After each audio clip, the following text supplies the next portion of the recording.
ब्रह्मवन से लौटने के बाद रयो का मन अशांत था।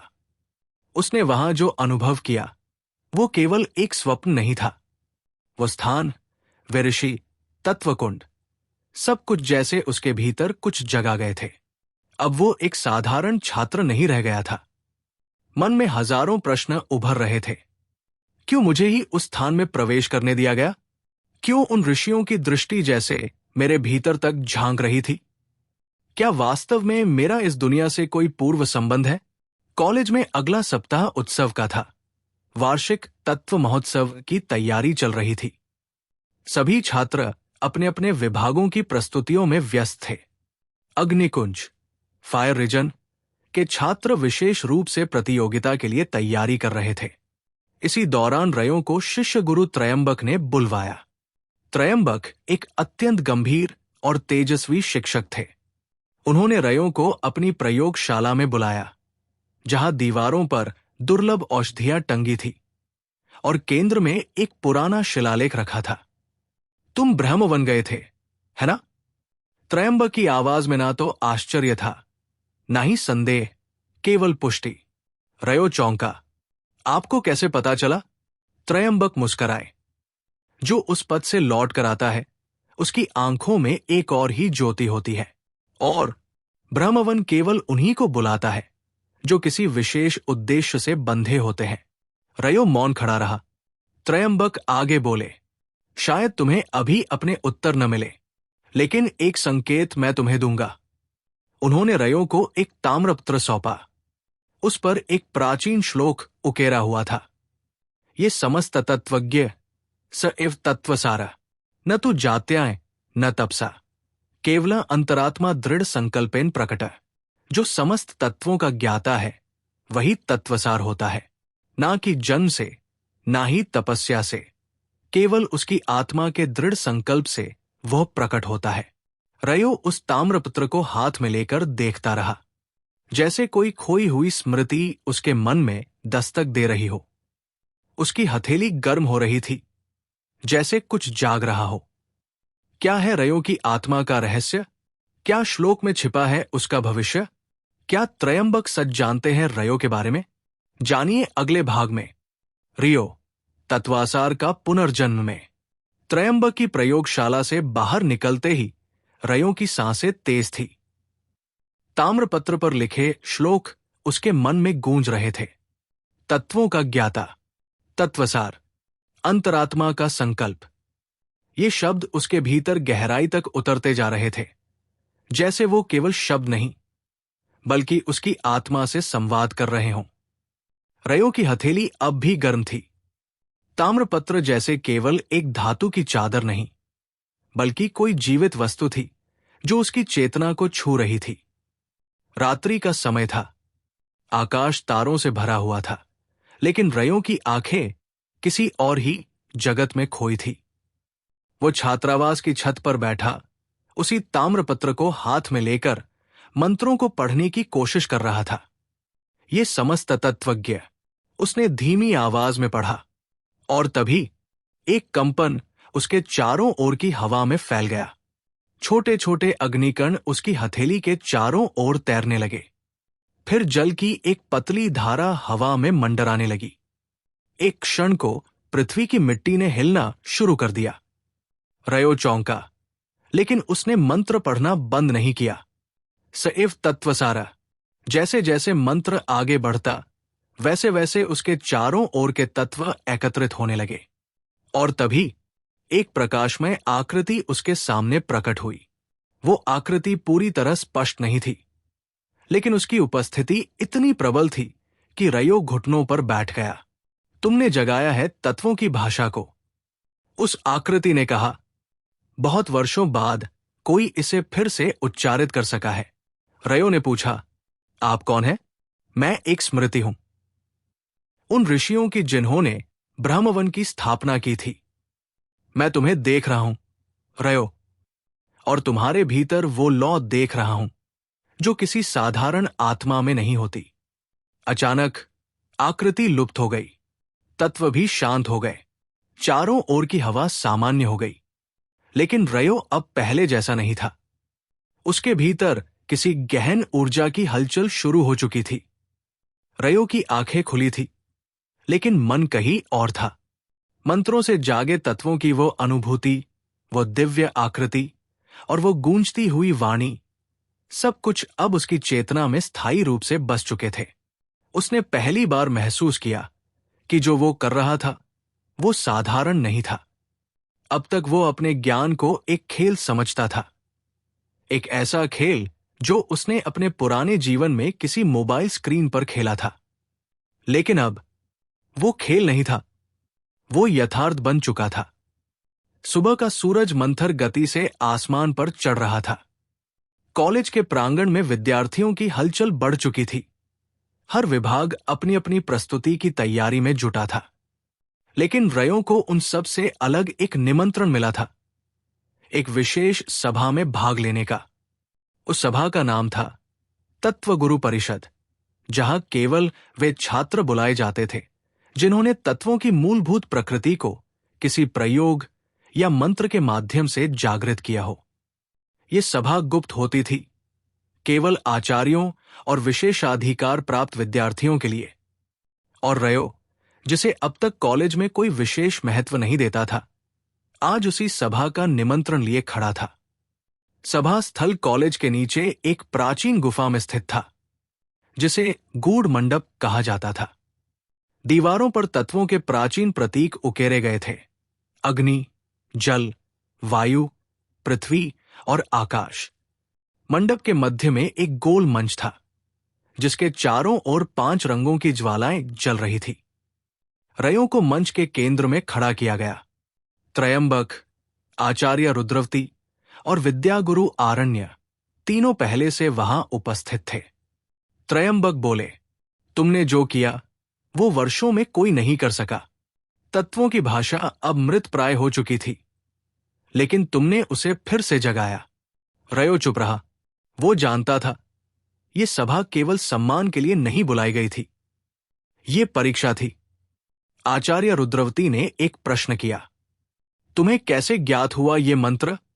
रयो ने उत्तर दिया, वो ताम्रपत्र। उसमें लिखा मंत्र पढ़ते ही कुछ घटित होने लगा, जैसे शब्द स्वयं मेरे भीतर सक्रिय हो गए हों। आरण्य ने गंभीर स्वर में कहा, उस मंत्र को केवल वही समझ सकता है जिसकी आत्मा पूर्वजों की भाषा को पहचानती हो। रयो, तुम केवल एक विद्यार्थी नहीं हो। अचानक मंडप के ऊपर स्थित पत्थर की छत में एक चिन्ह उभर आया, एक प्राचीन चिन्ह जिसे तत्ववृत्त कहा जाता था। वो चिन्ह तभी प्रकट होता था जब कोई पात्र आत्मसिद्धि की ओर अग्रसर होता। त्रयंबक ने गंभीर स्वर में कहा, तुम्हारी यात्रा अब केवल ज्ञान तक सीमित नहीं है, ये अब उत्तरदायित्व बन गई है। यदि तुम तैयार हो तो हम तुम्हें अग्निपथ की पहली सीढ़ी पर प्रवेश देंगे। रयो का हृदय धड़कने लगा। क्या ये वही मार्ग है जो मुझे उस भविष्य की ओर ले जाएगा जो शायद मेरे लिए ही लिखा गया है? उसने सिर झुकाया, मैं तैयार हूं। और तभी मंच के चारों ओर की ज्वालाएं एक स्वर में प्रज्वलित हो गई। रयो के चारों ओर अग्नि, जल, वायु, पृथ्वी और आकाश की लहरें घूमने लगी। उसका शरीर धीरे धीरे भूमि से ऊपर उठने लगा, जैसे वो तत्वों के साथ एक हो रहा हो। एक नई ऊर्जा, एक नई पहचान और एक नई जिम्मेदारी ने जन्म लिया था। क्या रयो अब केवल एक छात्र रह गया है? क्या उसे अब उस रहस्य का मार्गदर्शन मिलेगा जो वर्षों से छिपा हुआ था? क्या ये अग्निपथ उसे उसकी नियति तक ले जाएगा या नई चुनौतियों की ओर? जानिए आगे क्या होगा। रियो, तत्वासार का पुनर्जन्म में। नमस्कार दोस्तों, आज के एपिसोड में आगे बढ़ने से पहले आप सबसे एक छोटी सी मदद चाहिए। मैंने देखा है कि चैनल की ग्रोथ थोड़ी धीमी हो गई है और आप सब्सक्राइब करके बहुत बड़ा सहयोग कर सकते हैं। ये फ्री है, आसान है और हमें मोटिवेशन देता है कि हम आपको और भी बेहतरीन कहानियां लाकर दें। माफ कीजिएगा, पिछला चैनल डिलीट हो गया था। अब मैं इस नए चैनल पर अपनी खुद की लिखी कहानियां लेकर आया हूं, तो कृपया सब्सक्राइब करें और जुड़े रहें रियो, तत्वासार का पुनर्जन्म के साथ। आपका सपोर्ट हमारे लिए बहुत मायने रखता है। तो चलिए अब शुरू करते हैं आज का एपिसोड। धूप की हल्की किरणें जब मंत्ररण्य के प्राचीन वृक्षों की शाखाओं से छनकर जमीन पर गिर रही थी, तब पूरा अग्निक्षेत्र एक बार फिर अपने नियमित जीवन में लीन था। विशाल पर्वतों के बीच बसा ये क्षेत्र, जहां हर सुबह किसी युद्धघोष की तरह आग की लपटों के साथ शुरू होती थी, आज भी कुछ वैसा ही था, पर किसी एक के लिए नहीं। कॉलेज की लाल ईंटों से बनी ऊंची इमारतें, जिनके ऊपर मंत्रचक्रों के चिन्ह चमकते रहते थे, वहां एक सन्नाटा था जो साधारण दिनों से थोड़ा अलग था। कारण, वो लड़का जिसे सबने कमजोर, डरपोक और असफल समझ रखा था, वो अब बदल चुका था। रियो, ये वही है? एक छात्र ने कानाफूसी की जब उसने देखा कि एक लंबे लाल क्लोक में लिपटा, बालों को पीछे बांधे हुए और आंखों में आत्मविश्वास की चमक लिए रियो कॉलेज के मुख्य गेट से अंदर आया। ये वही रियो था जो कुछ हफ्ते पहले एक साधारण सी प्रयोगशाला में अपने ही मंत्र विज्ञान प्रयोग में विफल हो गया था, और जिसके शरीर में अचानक से चेतना लौट आई थी। परंतु उस चेतना में अब रियो नहीं, बल्कि कोई और था, या शायद वही रियो, पर किसी और संसार का। उसका आत्मविश्वास, उसकी चाल और उसकी दृष्टि अब किसी साधारण विद्यार्थी की नहीं लगती थी। रियो ने धीरे धीरे कॉलेज के मुख्य हाल की ओर कदम बढ़ाए। उसकी हर चाल में एक धुन थी, जैसे वो पहले से जानता हो कि अगला मोड़ कहाँ आएगा। और कैसे न जानता, उसके दिमाग में वो चित्र उभर रहे थे जो उसने कभी अपने पुराने जीवन में देखे थे। एक गेम की दुनिया जिसे वो घंटों खेलता था। वही नक्शे, वही किले, वही प्रयोगशालाएं, वही मंत्र, सब कुछ। क्या ये वही मंत्रारण्य है? उसने खुद से पूछा। हर कोना, हर दीवार उसे किसी भूली हुई याद की तरह खींच रही थी। और तभी अचानक उसकी नजर पड़ी आग की प्रयोगशाला के एक कोने में रखे उस प्राचीन उपकरण पर, ज्वालाधर मंत्रपीठ। ये वही उपकरण था जिसे गेम में इस्तेमाल करके वो सबसे शक्तिशाली औषधियां और विस्फोटक तत्व बना सकता था। वो बिना किसी संकोच के उस पीठ की ओर बढ़ा। छात्रों की उत्सुक निगाहें उसकी ओर टिक चुकी थी। अरे, ये क्या करने वाला है? एक ने कहा, कहीं फिर से कोई विस्फोट न हो जाए। पर रियो ने शांत भाव से अपनी हथेली फैलाई। अग्नि तत्व के संकेत उसकी हथेली के चारों ओर घूमने लगे, जैसे वो उसे पहचानते हों। एक क्षण में ही एक छोटा आग का गोला उसकी हथेली पर चमक उठा। किसी ने न तो मंत्र पढ़ा, न कोई यंत्र प्रयोग किया। ये केवल उसकी इच्छा से हुआ था। तुम कौन हो? पीछे से किसी ने पूछा। रियो मुस्कराया। शायद मैं वही हूं जो कभी इस दुनिया को समझा करता था, पर अब मैं इसे बदलने आया हूं। कॉलेज के अध्यापक भी अब इस बदलाव को महसूस कर चुके थे। प्रोफेसर वयुजित, जो हमेशा रियो को डांटते और नीचा दिखाते थे, अब स्तब्ध थे। वो मंत्र के माध्यम से रियो की ऊर्जा तरंगों को मापना चाहते थे, पर परिणाम कुछ और ही था। ये तो, उन्होंने फुसफुसाया, ये ऊर्जा, ये किसी सामान्य विद्यार्थी की नहीं हो सकती। शाम के वक्त जब कॉलेज के बुजुर्ग आचार्य अग्निवेदा ध्यान में बैठे थे, उन्होंने अपने ध्यान में एक छवि देखी। एक लाल क्लोक में लिपटा युवक, जिसके भीतर सारे तत्वों की चमक थी, और एक गूंजती आवाज, वही आया है जिसे युगों पहले चुना गया था। अग्निवेदा की आंखें खुली और उनका ध्यान सीधा रियो की ओर गया। उनके होठों से एक शब्द निकला, तत्वासार। पर अगले ही क्षण सब कुछ धुंधला हो गया। रियो को कुछ समझ नहीं आया, पर उसकी आत्मा कांप उठी। उसे लगा जैसे कोई उसे देख रहा है, सीधे उसकी आत्मा में झांक रहा हो। क्या ये सब उसके साथ पहले भी हो चुका है, या ये सब महज कोई खेल था? पर एक बात तो अब तय थी।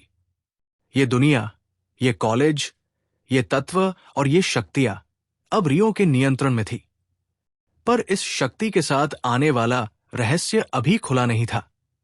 क्या रियो अपने पुराने जीवन की स्मृतियों को जोड़ पाएगा? क्या वो समझ पाएगा तत्वासार का रहस्य? कहानी अब नई दिशा की ओर मुड़ने वाली है। अगले दिन की सुबह कुछ अलग थी। रियो को कॉलेज में आए अभी ज्यादा दिन नहीं हुए थे, लेकिन अब हर कोई उसे जानने लगा था। जो छात्र पहले उसकी ओर ध्यान भी नहीं देते थे, वे अब उसे देखकर फुसफुसाते थे, जैसे कोई रहस्य उसके इर्द गिर्द घूम रहा हो।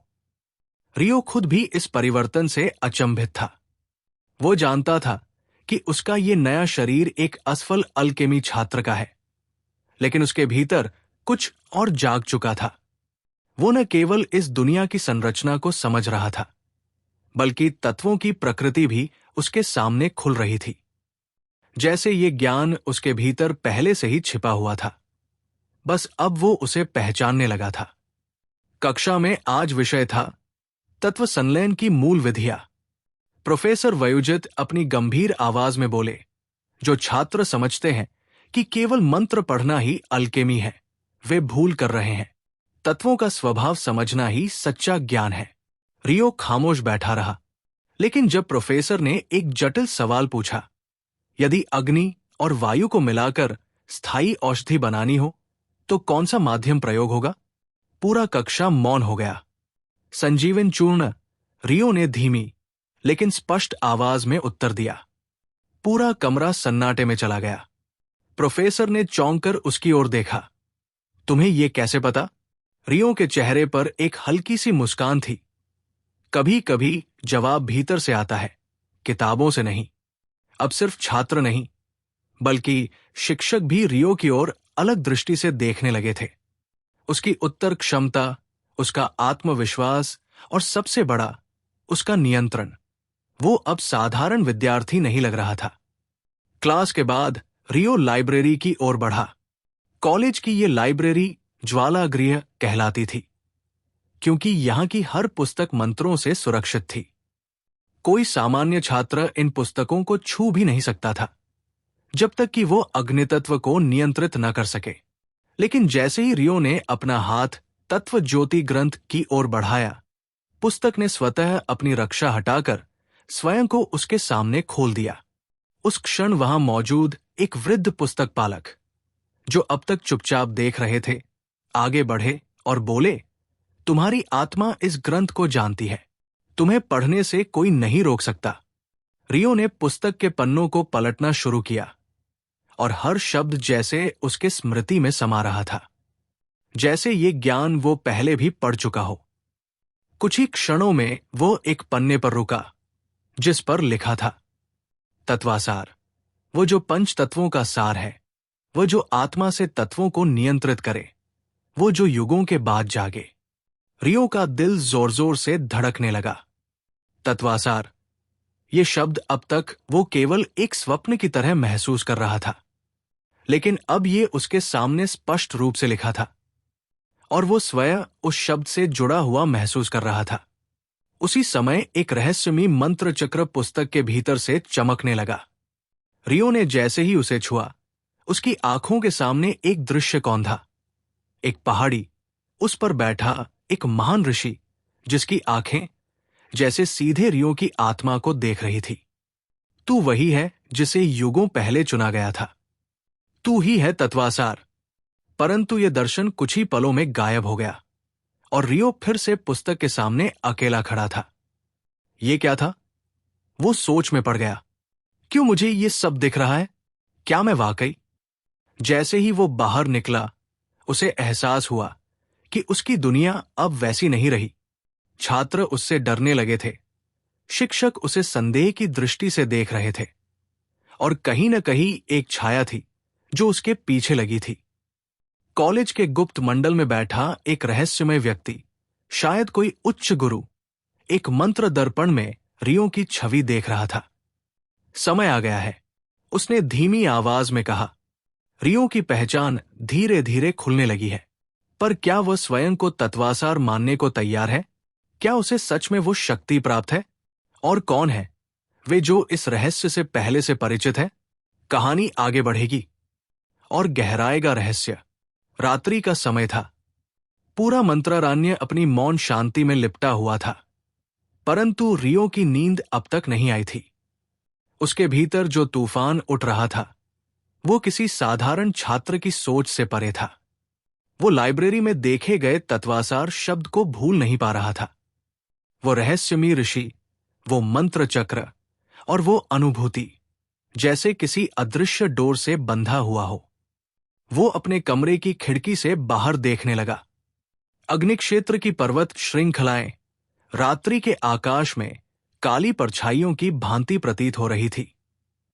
वहां कहीं ब्रह्मावन था जिसका नाम अब बार बार उसके विचारों में गूंज रहा था, लेकिन उससे भी अधिक उसके भीतर उठ रहा था एक भाव, जैसे कुछ उसे वहां खींच रहा हो। अचानक कमरे के बाहर एक धीमी दस्तक हुई।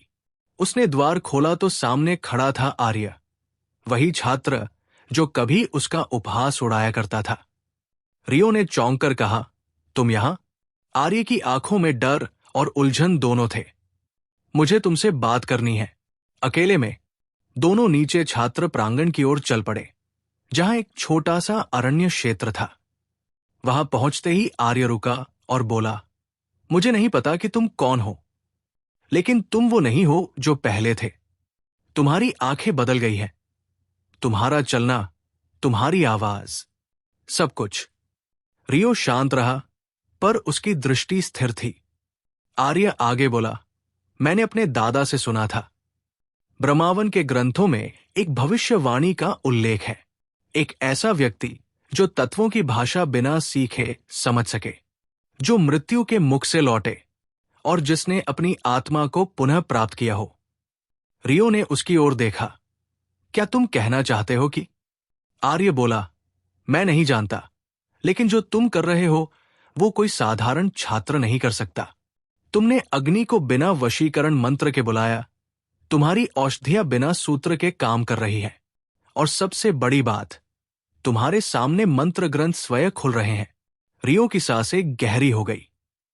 आर्य का स्वर अब गंभीर था, मुझे नहीं पता कि तुम तत्वासार हो या नहीं, लेकिन तुम इस कॉलेज का हिस्सा नहीं रहोगे अधिक समय तक। क्यों? क्योंकि तुम्हें खोजा जा रहा है, और जो तुम्हें खोज रहे हैं वे साधारण लोग नहीं हैं। इतना कहकर आर्य चला गया और रियो वही खड़ा रह गया, विचारों में डूबा हुआ। अगले दिन कॉलेज में एक आपातकालीन सभा बुलाई गई। महाशिक्षक स्वयं मंच पर आए। उनका स्वर कठोर था। एक दुर्लभ मंत्र चिन्ह, अग्नेय मुद्रिका, कॉलेज से चोरी हो गया है। ये केवल अग्नि तत्व के उच्चतम ज्ञाता को ही सक्रिय करता है। हमें विश्वास है कि ये कार्य किसी छात्र का है। हम सभी कमरों की जांच करेंगे। जैसे ही ये घोषणा हुई, छात्रों में खलबली मच गई। रियो को कुछ आभास हुआ। वो मुद्रिका उसके कमरे में नहीं थी, परंतु जैसे कोई उसकी ओर इशारा कर रहा हो। और ठीक उसी रात, जब रियो अकेला बैठा था, एक आवाज उसके कमरे में गूंजी। ना दरवाजा खुला, ना खिड़की, फिर भी वो आवाज आई, तत्वासार, समय आ गया है। रियो चौंक कर उठा, परंतु कमरे में कोई नहीं था। उसने शीशे में झांका और उसे अपना चेहरा जैसे किसी और का प्रतीत हुआ। उसकी आंखें, उनमें अब एक गहराई थी जो आत्मा की परतों तक झांक सकती थी। क्या रियो सच में तत्वासार है? क्यों उसे खोज रहे हैं रहस्यमयी लोग? कौन है जिसने अग्निमुद्रिका चुराई? और वो आवाज, क्या ये किसी पुराने ऋषि की चेतावनी थी या किसी छुपे शत्रु की चाल? जाने के लिए पढ़ते रहिए रियो, तत्वासार का पुनर्जन्म, एपिसोड 23 में। क्या होगा रियो की इस कहानी में? जैब उसकी पहचान उसके हाथों से निकलती जा रही है, रहस्य गहरा रहा है और टाकराव निकट है। नमस्कार दोस्तों, आज के एपिसोड में आगे बढ़ने से पहले आप सबसे एक छोटी सी मदद चाहिए। मैंने देखा है कि चैनल की ग्रोथ थोड़ी धीमी हो गई है और आप सब्सक्राइब करके बहुत बड़ा सहयोग कर सकते हैं। ये फ्री है, आसान है और हमें मोटिवेशन देता है कि हम आपको और भी बेहतरीन कहानियां लाकर दें। माफ कीजिएगा, पिछला चैनल डिलीट हो गया था। अब मैं इस नए चैनल पर अपनी खुद की लिखी कहानियां लेकर आया हूं, तो कृपया सब्सक्राइब करें और जुड़े रहें रियो, तत्वासार का पुनर्जन्म के साथ। आपका सपोर्ट हमारे लिए बहुत मायने रखता है। तो चलिए अब शुरू करते हैं आज का एपिसोड। मंत्ररण्य की सुबह आज कुछ अलग थी। आसमान में एक अजीब सी लाली फैली हुई थी, जैसे सूरज भी किसी अनजानी चेतावनी को अपने रंगों से व्यक्त कर रहा हो। अग्नि क्षेत्र की हवाएं सामान्य से तेज थी और छात्रों की बातचीत में एक असहज बेचैनी घुली हुई थी। रियो इस सुबह उठते ही भीतर एक विचित्र कंपन महसूस कर रहा था। कल रात की वो आवाज, तत्वासार, समय आ गया है, अब तक उसके कानों में गूंज रही थी। उसने कई बार खुद को समझाने की कोशिश की कि शायद वो सपना था, पर उसकी आत्मा इस बात को स्वीकार नहीं कर पा रही थी। कॉलेज के प्रांगण में पहुंचते ही उसे आर्य दिखाई दिया, जो आज असामान्य रूप से शांत था। उसकी आंखों में कुछ छुपा हुआ था, कुछ ऐसा जो वो कह नहीं पा रहा था। रियो ने उससे पूछा, कोई नई बात? आर्य ने इधर उधर देखा और फुसफुसाते हुए कहा, रात को ब्रह्मावन से एक दूत आया था। वो मुख्य शिक्षक से मिला और कुछ बहुत ही गंभीर बातें हुई। मुझे शक है कि ये सब तुम्हारे ही बारे में है। रियो ने उसकी बात सुनी, लेकिन कोई प्रतिक्रिया नहीं दी। अब उसके भीतर डर नहीं था, बल्कि एक ठंडी शांति थी, जैसे वो हर आने वाली बात को चुपचाप स्वीकार कर चुका हो। उस दिन के कक्षा में जब सभी छात्र ध्यानपूर्वक सुन रहे थे, तभी द्वार खुला और एक वृद्ध पुरुष भीतर प्रवेश किया। उनका चेहरा आधा नकाब से ढका हुआ था।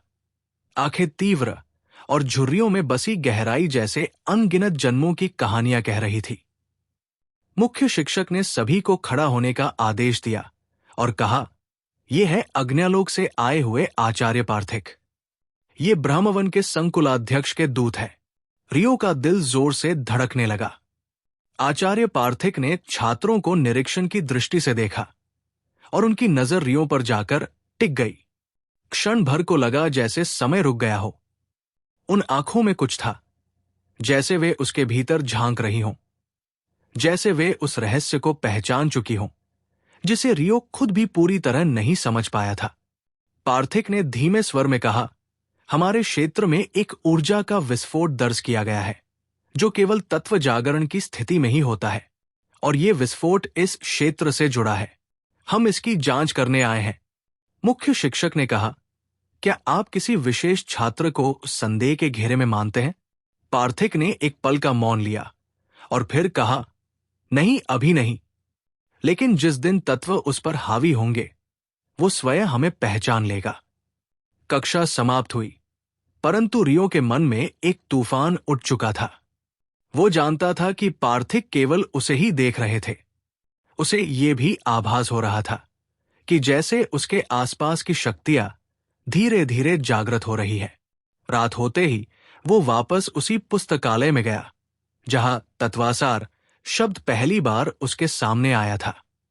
इस बार वो सीधे उसी मंत्र ग्रंथ के पास गया और जैसे ही उसने उसका पृष्ठ पलटा, एक हल्की सी लपट सी उठी और ग्रंथ की पंक्तियां स्वयं प्रकाशित हो गई। तत्वों का वह धारक, जो न जन्म से चयनित है न किसी वंश से, वो स्वयं तत्वों की पुकार पर जागेगा। वो स्वयं को नहीं चुनेगा, तत्व उसे चुनेंगे। और उस पंक्ति के ठीक नीचे एक छवि उभर आई, एक योद्धा काले और लाल रंग के युद्ध वस्त्रों में, उसके हाथ में अग्निकुंड की ज्वाला और पीछे एक विशाल पशु छाया। रियो ने बुदबुदाते हुए कहा, ये मैं हूं। जैसे ही उसने वो शब्द कहे, पूरा पुस्तकालय एक पल के लिए थरथरा उठा। दरवाजे अपने आप बंद हो गए, हवा भारी हो गई और एक धीमी आवाज गूंजी, तुम्हें बुलाया गया है, तत्वासार। रियो की सांसें तेज हो गई। वो पीछे मुड़ा, पर वहां कोई नहीं था। तब उसने देखा, ग्रंथ के नीचे एक और पंक्ति उभर रही थी, सत्य की पहली सीढ़ी, तुम्हारे भीतर के भय को पार करना है। क्या ये उसकी पहली परीक्षा थी? क्या तत्व उसके सामने अब खुलेंगे या उसके विरुद्ध खड़े होंगे? क्या रियो अपने भीतर के भय का सामना कर पाएगा? कौन था वो पार्थिक, और क्या वो वास्तव में एक दूत था या कोई और रहस्य छुपा है उसके आगमन में? रियो की अगली यात्रा अब आरंभ होने को है, एक यात्रा भीतर की, और एक यात्रा ब्रह्मावन की ओर। रात के सन्नाटे में पुस्तकालय की उन जादुई पंक्तियों ने रियो के मन को हिला दिया था। पूरी रात उसकी आंखों में नींद नहीं आई। एक तरफ तो उसके भीतर एक रहस्यमयी शक्ति जाग रही थी, दूसरी तरफ हर बीतते क्षण के साथ उसके मन में यह सवाल गूंजता रहा, क्या मैं ही तत्वासार हूं? लेकिन फिर वो खुद को समझाता, नहीं, ये बस एक संयोग है। मैं केवल एक गेम खेलने वाला आम लड़का था। ये सब कुछ महज एक दुर्घटना हो सकती है। सुबह होते ही कॉलेज के गलियारों में कुछ अजीब सी हलचल थी। छात्रों के बीच फुसफुसाहटें थी। कोई कह रहा था कि अग्न्यालोक में एक और रहस्यमय ऊर्जा विस्फोट हुआ है। कोई कह रहा था कि किसी छात्र को अज्ञात शक्ति के प्रभाव में देखा गया। रियो अपने कक्ष में अकेला बैठा था जब आर्य और मीरा उसके पास आए। मीरा ने बिना भूमिका के कहा, रियो, क्या तुम ठीक हो? पिछली रात को तुम्हारे कमरे से तेज रोशनी निकली थी और हम दोनों ने एक अजीब सी गूंज सुनी थी, तत्वासार। रियो ने कोई उत्तर नहीं दिया। उसने सिर्फ एक गहरी सांस ली और कहा, तुम लोग कभी ये महसूस करते हो कि तुम्हारा जीवन तुम्हारा नहीं है, जैसे कोई अदृश्य धागा तुम्हें किसी नियति की ओर खींच रहा हो? आर्य और मीरा एक दूसरे की ओर देखने लगे। अब उन्हें भी यह स्पष्ट लगने लगा था कि रियो में कुछ बदल रहा है। वो वही रियो नहीं था जो कॉलेज की शुरुआत में डरा समा रहता था। अब उसकी आंखों में कुछ और था, जैसे वो आने वाली भविष्यवाणी को पहले से जानता हो। इसी बीच एक संदेश आया। सभी प्रथम श्रेणी के छात्रों को अग्नि शक्ति मंदिर में बुलाया गया था, जहां शुद्ध अग्नि तत्व की परख होती थी। ये एक सामान्य परीक्षा नहीं थी।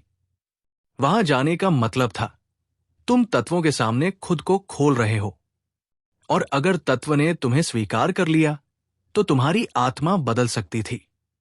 रियो ये जानता था, फिर भी वो सबसे पहले वहां पहुंचा। अग्निशक्ति मंदिर लाल पत्थरों और ज्वालामुखी की भाप से बनी एक गुफा जैसी संरचना थी। मंदिर के भीतर एक गहरा हॉल था, जिसके बीचों बीच अग्निकुंड धधक रहा था। वहां एक वृद्ध महिला साधिका बैठी थी, मंदिर की संरक्षिका। सभी छात्रों को बारी बारी से भीतर बुलाया जा रहा था। जब रियो की बारी आई तो भीतर का वातावरण एकाएक बदल गया, जैसे अग्निकुंड ने उसकी उपस्थिति को पहचान लिया हो, जैसे आग स्वयं जाग गई हो। रियो ने अपने जूते उतारे, आंखें बंद की और अग्निकुंड के सामने बैठ गया। जैसे ही उसने अपनी हथेली आगे बढ़ाई, एक अदृश्य शक्ति ने उसकी ऊर्जा को खींच लिया। पल भर में उसकी आंखों के सामने दृश्य बदलने लगे। उसे बचपन की यादें दिखी, उसके अपने माता पिता, उसकी अकेली दुनिया, फिर वो गेम, और फिर ब्रह्म वृक्ष। उसे दिखा एक विशाल वृक्ष जिसके चारों ओर तत्वों के प्रतीक तैर रहे थे, अग्नि, जल, वायु, पृथ्वी, आकाश। और उस वृक्ष की जड़ से एक उज्जवल रेखा निकलकर सीधे रियो की आत्मा में समा गई।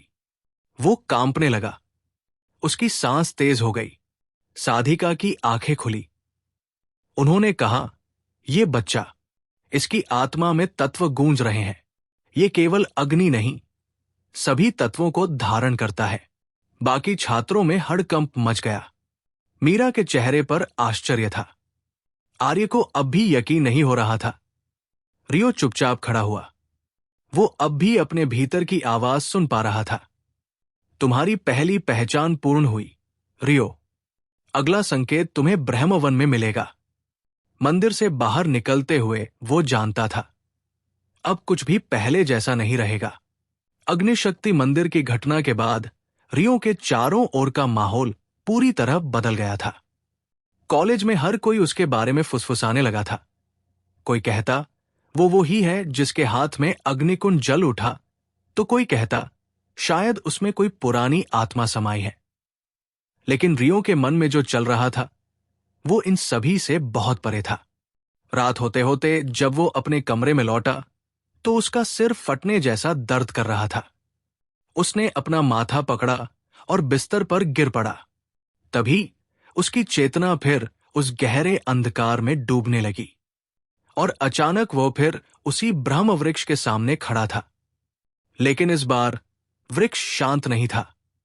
उसकी शाखाएं हवा में तैर रही थी और उनमें से हर एक से अलग अलग तत्वों की ऊर्जा टपक रही थी।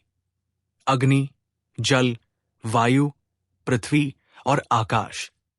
और वृक्ष के केंद्र से एक ज्योति उठी जो सीधे रियो के सामने आकार लेती गई। एक वृद्ध छवि जिसकी आंखें चमक रही थी ने कहा, तुमने पहला तत्व जगा दिया है, लेकिन ये केवल आरंभ है, तत्वासार। रियो ने घबराकर कहा, मैं तत्वासार नहीं हूं। मैं तो बस एक साधारण लड़का हूं। मुझे ये सब नहीं चाहिए। लेकिन उस छाया ने केवल मुस्कुराकर कहा, जो चुना गया है वो चाह कर भी इनकार नहीं कर सकता। उसके बाद एक जोरदार प्रकाश फटा और रियो की चेतना वापस उसके शरीर में लौट आई। पसीने से भीगा हुआ रियो उठ बैठा। उसकी सांसें तेज थी, लेकिन अब वो इन चीजों से डर नहीं रहा था, बल्कि उसके भीतर एक नई बेचैनी जाग उठी थी। अगर मैं सच में तत्वासार हूं तो मुझे जवाब ढूंढने होंगे। अगले दिन कॉलेज में सभी छात्रों को एक अघोषित सभा के लिए मैदान में बुलाया गया। मैदान में अग्न्यालोक के प्रमुख शिक्षक और प्रशासनिक अधिकारी खड़े थे। प्रमुख शिक्षक ने कहा, पिछली रात मंदिर में जो घटित हुआ वो सामान्य नहीं था। किसी छात्र की उपस्थिति ने अग्नि तत्व को जागृत कर दिया है। हमें इसकी तह तक जाना होगा। आर्य ने रियो की ओर देखा, लेकिन रियो का चेहरा शांत था, जैसे वो जानता था कि अब उसे छुपना नहीं है। सभा समाप्त होते ही मीरा उसके पास आई और धीमे स्वर में कहा, अब तुम कुछ छुपा नहीं सकते रियो। तुम हमें बताओगे कि तुम कौन हो। रियो ने गहरी सांस ली और कहा, मैं खुद नहीं जानता, लेकिन अगर जवाब ब्रह्मवन में है तो मैं वहां जाऊंगा। छुट्टियों में नहीं, अभी। आर्य चौंका। क्या? वो स्थान तो केवल आध्यात्मिक खोज में जाने वालों के लिए होता है। वो जंगल, वो लोग। रियो ने मुस्कुराकर कहा, मैं अब जवाबों से भाग नहीं सकता। ब्रह्मवन मेरा इंतजार कर रहा है। शाम होते ही उसने अपने पुराने बैग में कुछ जरूरी औषधियां, अपने नोट्स और वो अल्केमिक स्टोन रखा जो उसे मंदिर से मिला था। बाहर अंधेरा छा रहा था, लेकिन उसकी आंखों में एक अलग ही रोशनी थी। रियो ने बिना किसी को बताए कॉलेज की दीवार लांघी और उत्तर दिशा की ओर बढ़ चला, जहां दूर क्षितिज पर ब्रह्मवन की रेखा दिखाई देती थी। रास्ता कठिन था, जंगल घना था और हवा में रहस्य बसा हुआ था। पर रियो के कदम डगमगाए नहीं। रात के तीसरे पहर जब वो एक टीले पर पहुंचा तो नीचे उसे पहली बार ब्रह्मवन का दृश्य दिखा। चांद की रोशनी में चमकती वो भूमि जैसे कोई पुराना रहस्य छुपाए हो। वृक्षों के बीच से निकलती नीली आभा और वायु में गूंजता कोई प्राचीन मंत्र। वो मंत्र सीधा रियो के भीतर गूंजा, तत्वासार, समय आ गया है। क्या रियो को ब्रह्मवन में अपने अतीत के और संकेत मिलेंगे? क्या कोई उसका इंतजार कर रहा है या किसी बड़ी परीक्षा की शुरुआत होने वाली है? तत्वासार का रहस्य कितना गहरा है और कौन है वो जो सब जानता है? जानिए अगले एपिसोड में। नमस्कार दोस्तों, आज के एपिसोड में आगे बढ़ने से पहले आप सबसे एक छोटी सी मदद चाहिए। मैंने देखा है कि चैनल की ग्रोथ थोड़ी धीमी हो गई है और आप सब्सक्राइब करके बहुत बड़ा सहयोग कर सकते हैं। ये फ्री है, आसान है और हमें मोटिवेशन देता है कि हम आपको और भी बेहतरीन कहानियां लाकर दें। माफ कीजिएगा, पिछला चैनल डिलीट हो गया था। अब मैं इस नए चैनल पर अपनी खुद की लिखी कहानियां लेकर आया हूं, तो कृपया सब्सक्राइब करें और जुड़े रहें रियो तत्वासार का पुनर्जन्म के साथ। आपका सपोर्ट हमारे लिए बहुत मायने रखता है। तो चलिए अब शुरू करते हैं आज का एपिसोड। घना अंधेरा चारों ओर फैला हुआ था।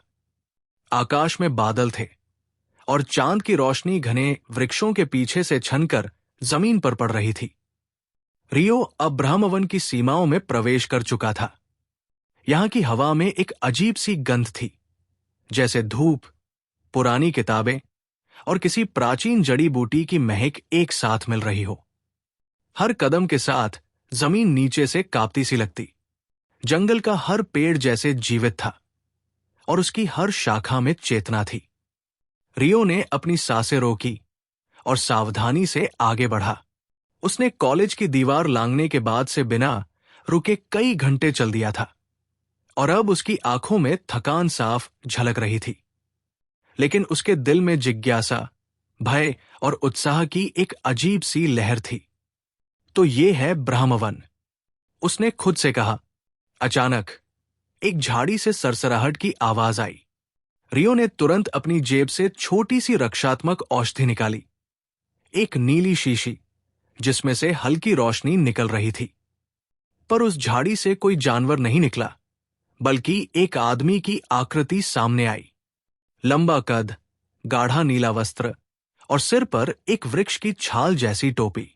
उसकी आंखें बंद थी, लेकिन उसके आसपास की हवा स्थिर हो गई थी। तुम यहां क्यों आए हो, युवक?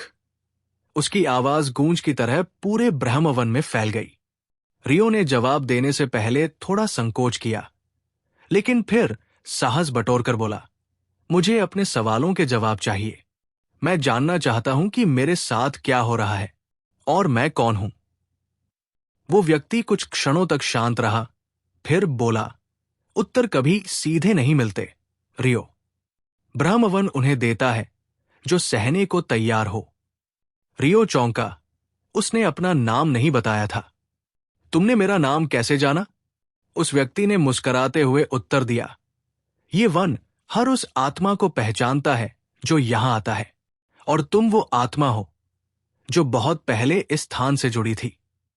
रियो कुछ समझ नहीं पाया, लेकिन कुछ कहने ही वाला था कि अचानक वृक्षों के बीच से एक बड़ा पत्थर उठने लगा। धरती फटी और वहां से एक सीढ़ियों से भरा द्वार खुला, नीचे की ओर जाता हुआ। तुम्हारा पहला परीक्षण शुरू होता है, उस व्यक्ति ने कहा। अगर उत्तर चाहते हो तो इस द्वार से नीचे जाओ, लेकिन याद रखो, हर उत्तर एक बलिदान मांगता है। रियो ने बिना कुछ कहे सीढ़ियों की ओर कदम बढ़ाया। नीचे उतरते ही घना अंधकार उसे निगलने लगा। जैसे जैसे वो नीचे जा रहा था, उसकी स्मृतियों की परछाइयां तैरने लगी। उसका पुराना जीवन, गेम की यादें, उसके माता पिता की धुंधली छवि और उस क्षण की भयावहता जब उसने खुद को इस नए शरीर में पाया था। नीचे पहुंचकर रियो एक विशाल गुफा में पहुंचा। वहां एक गोल मंडल बना हुआ था, जिसमें 5 पत्थर रखे थे। हर पत्थर पर एक तत्व की आकृति उकेरी हुई थी। ये क्या है? उसने खुद से पूछा। एक धीमी लेकिन गहरी आवाज गूंजने लगी। ये है तत्वों की परीक्षा। तुम्हें अपनी आत्मा के भीतर के तत्व को पहचानना होगा। क्या तुम आग हो जो सब जलाकर आगे बढ़ती है, या जल जो बहता है लेकिन अपनी गहराई में सब समा लेता है? रियो चुप रहा। उसने 5 पत्थरों को देखा, अग्नि, जल, वायु, पृथ्वी और आकाश। फिर वो आग के पास पहुंचा, लेकिन हाथ पीछे खींच लिया। नहीं, मैं सिर्फ अग्नि नहीं हूं। वो जल की ओर गया, वहां भी रुका। मैं उनमें से एक नहीं। मैं सबका हिस्सा हूं। जैसे ही उसने ये शब्द कहे, 5 पत्थरों से एक साथ प्रकाश फूट पड़ा। मंडल के बीच से एक स्तंभ उठा और उसमें से एक प्रतीक उभरा, 5 तत्वों का समागम, एक वलय जो सबको जोड़ता था। गुफा की आवाज एक बार फिर गूंजी, तत्वासार। रियो ने हैरानी से उस प्रतीक को देखा। क्या ये वही था जिसे उन्होंने ब्रह्म वृक्ष के दर्शन में देखा था? क्या ये उसी रहस्य की पहली कड़ी थी? पर तभी गुफा कांपी और उसके चारों ओर पत्थर गिरने लगे। क्या ये गुफा उसे नष्ट करने वाली थी, या ये परीक्षण का अगला चरण था? गुफा की दीवारें तेजी से कंपन करने लगी थी। ऊपर से पत्थर गिरने लगे और जमीन जैसे हिल रही थी। रियो ने घबराकर चारों ओर देखा। रोशनी अब मंद पड़ गई थी और मंडल के बीच उभरा तत्ववलय धीरे धीरे नीचे जा रहा था। लेकिन इससे पहले कि वो पूरी तरह गायब होता, रियो ने तेजी से हाथ बढ़ाकर उस प्रतीक को छू लिया। एक पल के लिए सब कुछ थम गया, समय जैसे जम गया हो। हवा स्थिर, पत्थर ठहर गए और रियो की आंखों के सामने एक रहस्यमयी प्रकाश फैला। उस प्रकाश में उसे फिर वही दृश्य दिखा, ब्रह्मवन का वो महान ऋषि जिसकी आंखें बंद थी लेकिन चेहरा अत्यंत शांत। पर इस बार वो रियो की ओर देख रहा था, सीधा उसकी आत्मा में झांकता हुआ। उसने बिना शब्दों के कुछ कहा और रियो को उसकी बातें सुनाई दी। तुम वो हो जो तत्वों से परे है। तुम्हारा मार्ग कठिन होगा, लेकिन उत्तर तुम्हारे भीतर छिपे हैं। याद रखो, हर शक्ति का मूल्य होता है और हर उत्तर एक प्रश्न बनकर लौटेगा। और तभी अचानक सब कुछ गायब हो गया। रियो फिर से गुफा में खड़ा था, लेकिन अब वातावरण शांत था। गुफा का केंद्र अब खाली था और वहां पर एक द्वार खुला हुआ था, काले धुएं से भरा हुआ। क्या ये अगला चरण है? रियो ने खुद से पूछा। वो धीरे धीरे उस द्वार की ओर बढ़ा। उसका हर कदम अब पहले से कहीं ज्यादा भारी लग रहा था। उसने जो देखा और अनुभव किया था, उसने उसके भीतर के कई सवालों को जन्म दिया। वो समझ नहीं पा रहा था कि क्या वो वाकई कोई तत्वासार है या ये सब उसकी कल्पना है। जैसे ही वो द्वार के पार पहुंचा, सामने एक विशाल हॉल प्रकट हुआ। हॉल की दीवारों पर चित्र बने हुए थे, प्राचीन योद्धाओं के, तत्वों के युद्धों के, और एक व्यक्ति का चेहरा बार बार दिखाई दे रहा था, जिसका चेहरा रियो से बहुत मिलता जुलता था। ये मैं हूं। लेकिन कैसे? उसके भीतर एक कंपी दौड़ गई। कहीं न कहीं ये सब सिर्फ संयोग नहीं था। ये चित्र, ये गुफा, ये तत्व, all of it was meant for him.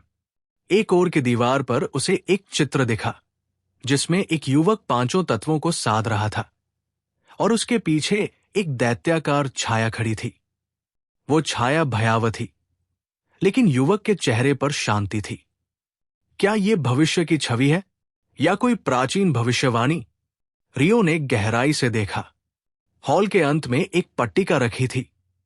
उस पर कुछ संस्कृतनुमा मंत्र खुदे हुए थे। जैसे ही रियो ने उन्हें पढ़ा, हॉल की पूरी छत एक ओर सरक गई और आकाश की ओर एक रास्ता खुल गया। दिन का उजाला धीरे धीरे उस गुफा में घुसने लगा। रियो बाहर निकला तो खुद को ब्रह्मवन के एक अलग क्षेत्र में पाया। एक खुला मैदान जहां बहुत सारे पत्थरों के टुकड़े बिखरे हुए थे, जैसे किसी समय यहां कोई युद्ध हुआ हो। उसी समय एक तेज सीटी की आवाज हवा में गूंजी। दूर एक व्यक्ति घोड़े पर सवार उसकी ओर आ रहा था। जब वो पास पहुंचा तो उसने रियो को पहचान लिया। तुम ही हो ना वो छात्र जिसने तत्व परीक्षा पास की है? उस व्यक्ति ने कहा। रियो ने सिर हिलाया। हां, लेकिन मुझे अभी तक खुद भी नहीं पता मैं कौन हूं। घुड़सवार मुस्कराया। तो आओ मेरे साथ।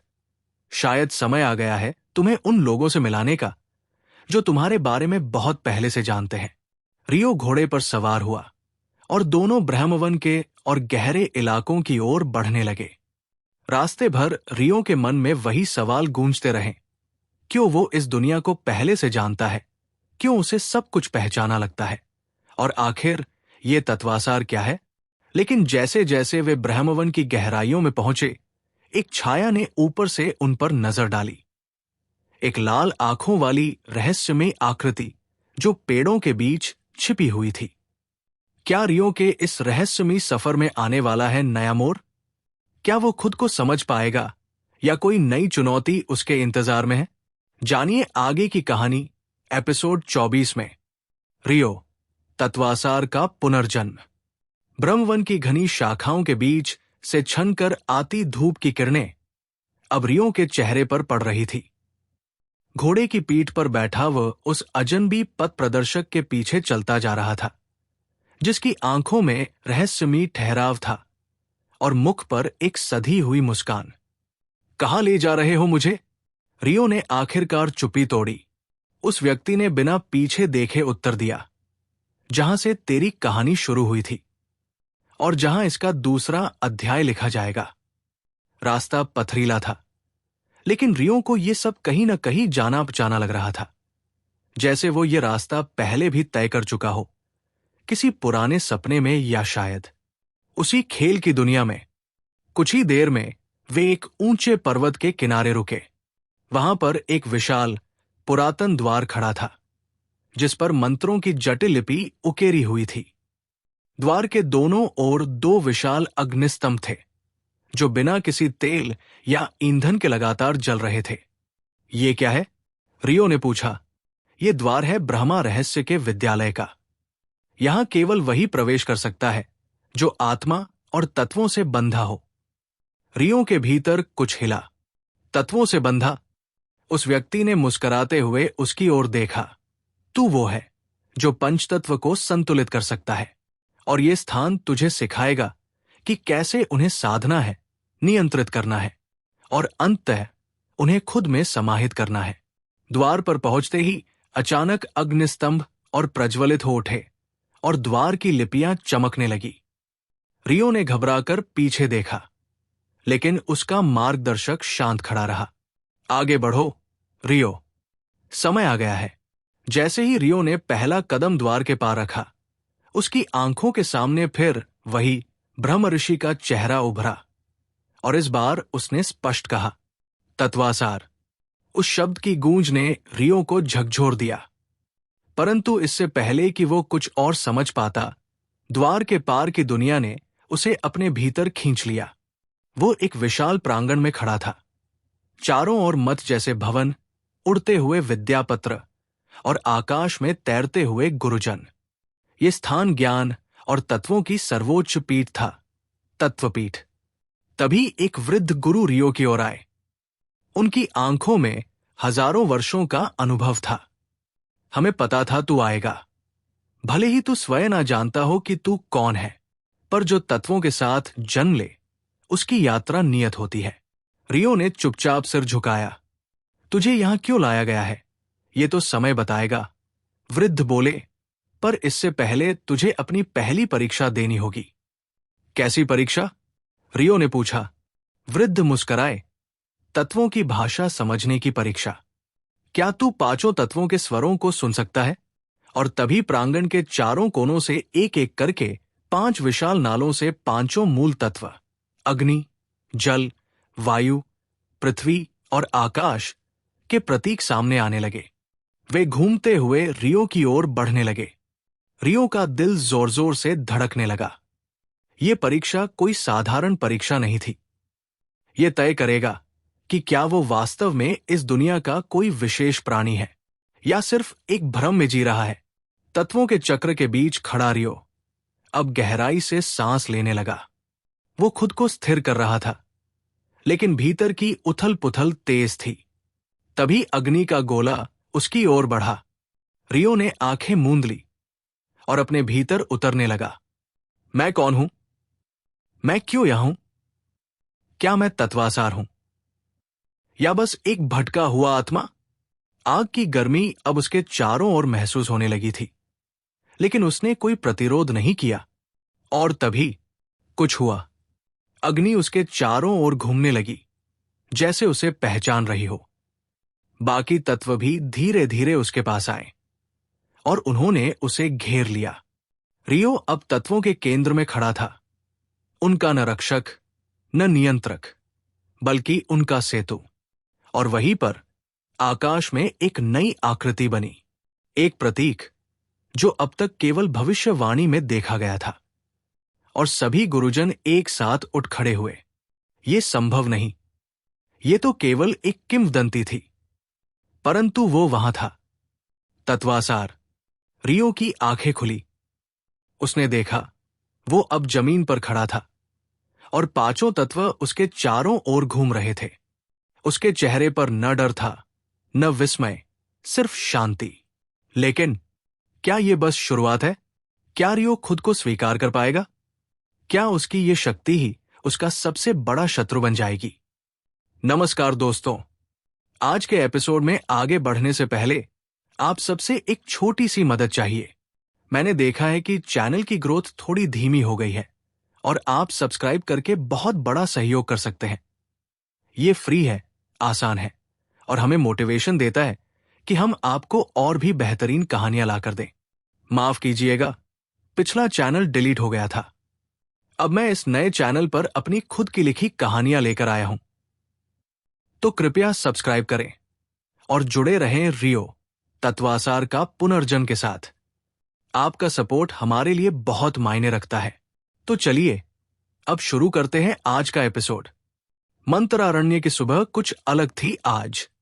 अग्नि क्षेत्र की हवाओं में एक अजीब सी बेचैनी थी, जैसे प्रकृति स्वयं कुछ कहने की कोशिश कर रही हो। रयो अब तक इस दुनिया में अपनी पहचान को लेकर संघर्ष करता रहा था, लेकिन अब समय था सच्चाई से दो चार होने का। कक्षा के बाहर की दीवारें, जो कभी बस एक जगह भर थी, अब रयों के लिए रहस्यों से भरी हुई प्रतीत होती थी। हर पत्थर, हर चिन्ह उसे बुला रहा था। छुट्टियां शुरू हो चुकी थी और छात्र अपने अपने घर लौटने लगे थे, लेकिन रयो ने एक अलग रास्ता चुना, ब्रह्मवन की ओर यात्रा का। ब्रह्मवन, वो स्थान जहां ज्ञान, रहस्य और भविष्य की आहटें एक साथ गूंजती है। ये स्थान सिर्फ एक पुस्तकालय या साधारण गुरुकुल नहीं था। ये एक जीवित स्मृति था उन युगों की, जिनकी कथा अब सिर्फ हवाओं में तैरती थी। रयो जानता था कि वहां उसे कुछ मिलेगा, कोई उत्तर, कोई संकेत, शायद अपने अस्तित्व का। यात्रा अकेली थी, लेकिन हर मोड़ पर ब्रह्मवन उसे बुलाता रहा। रास्ते में कई चमत्कार देखने को मिले।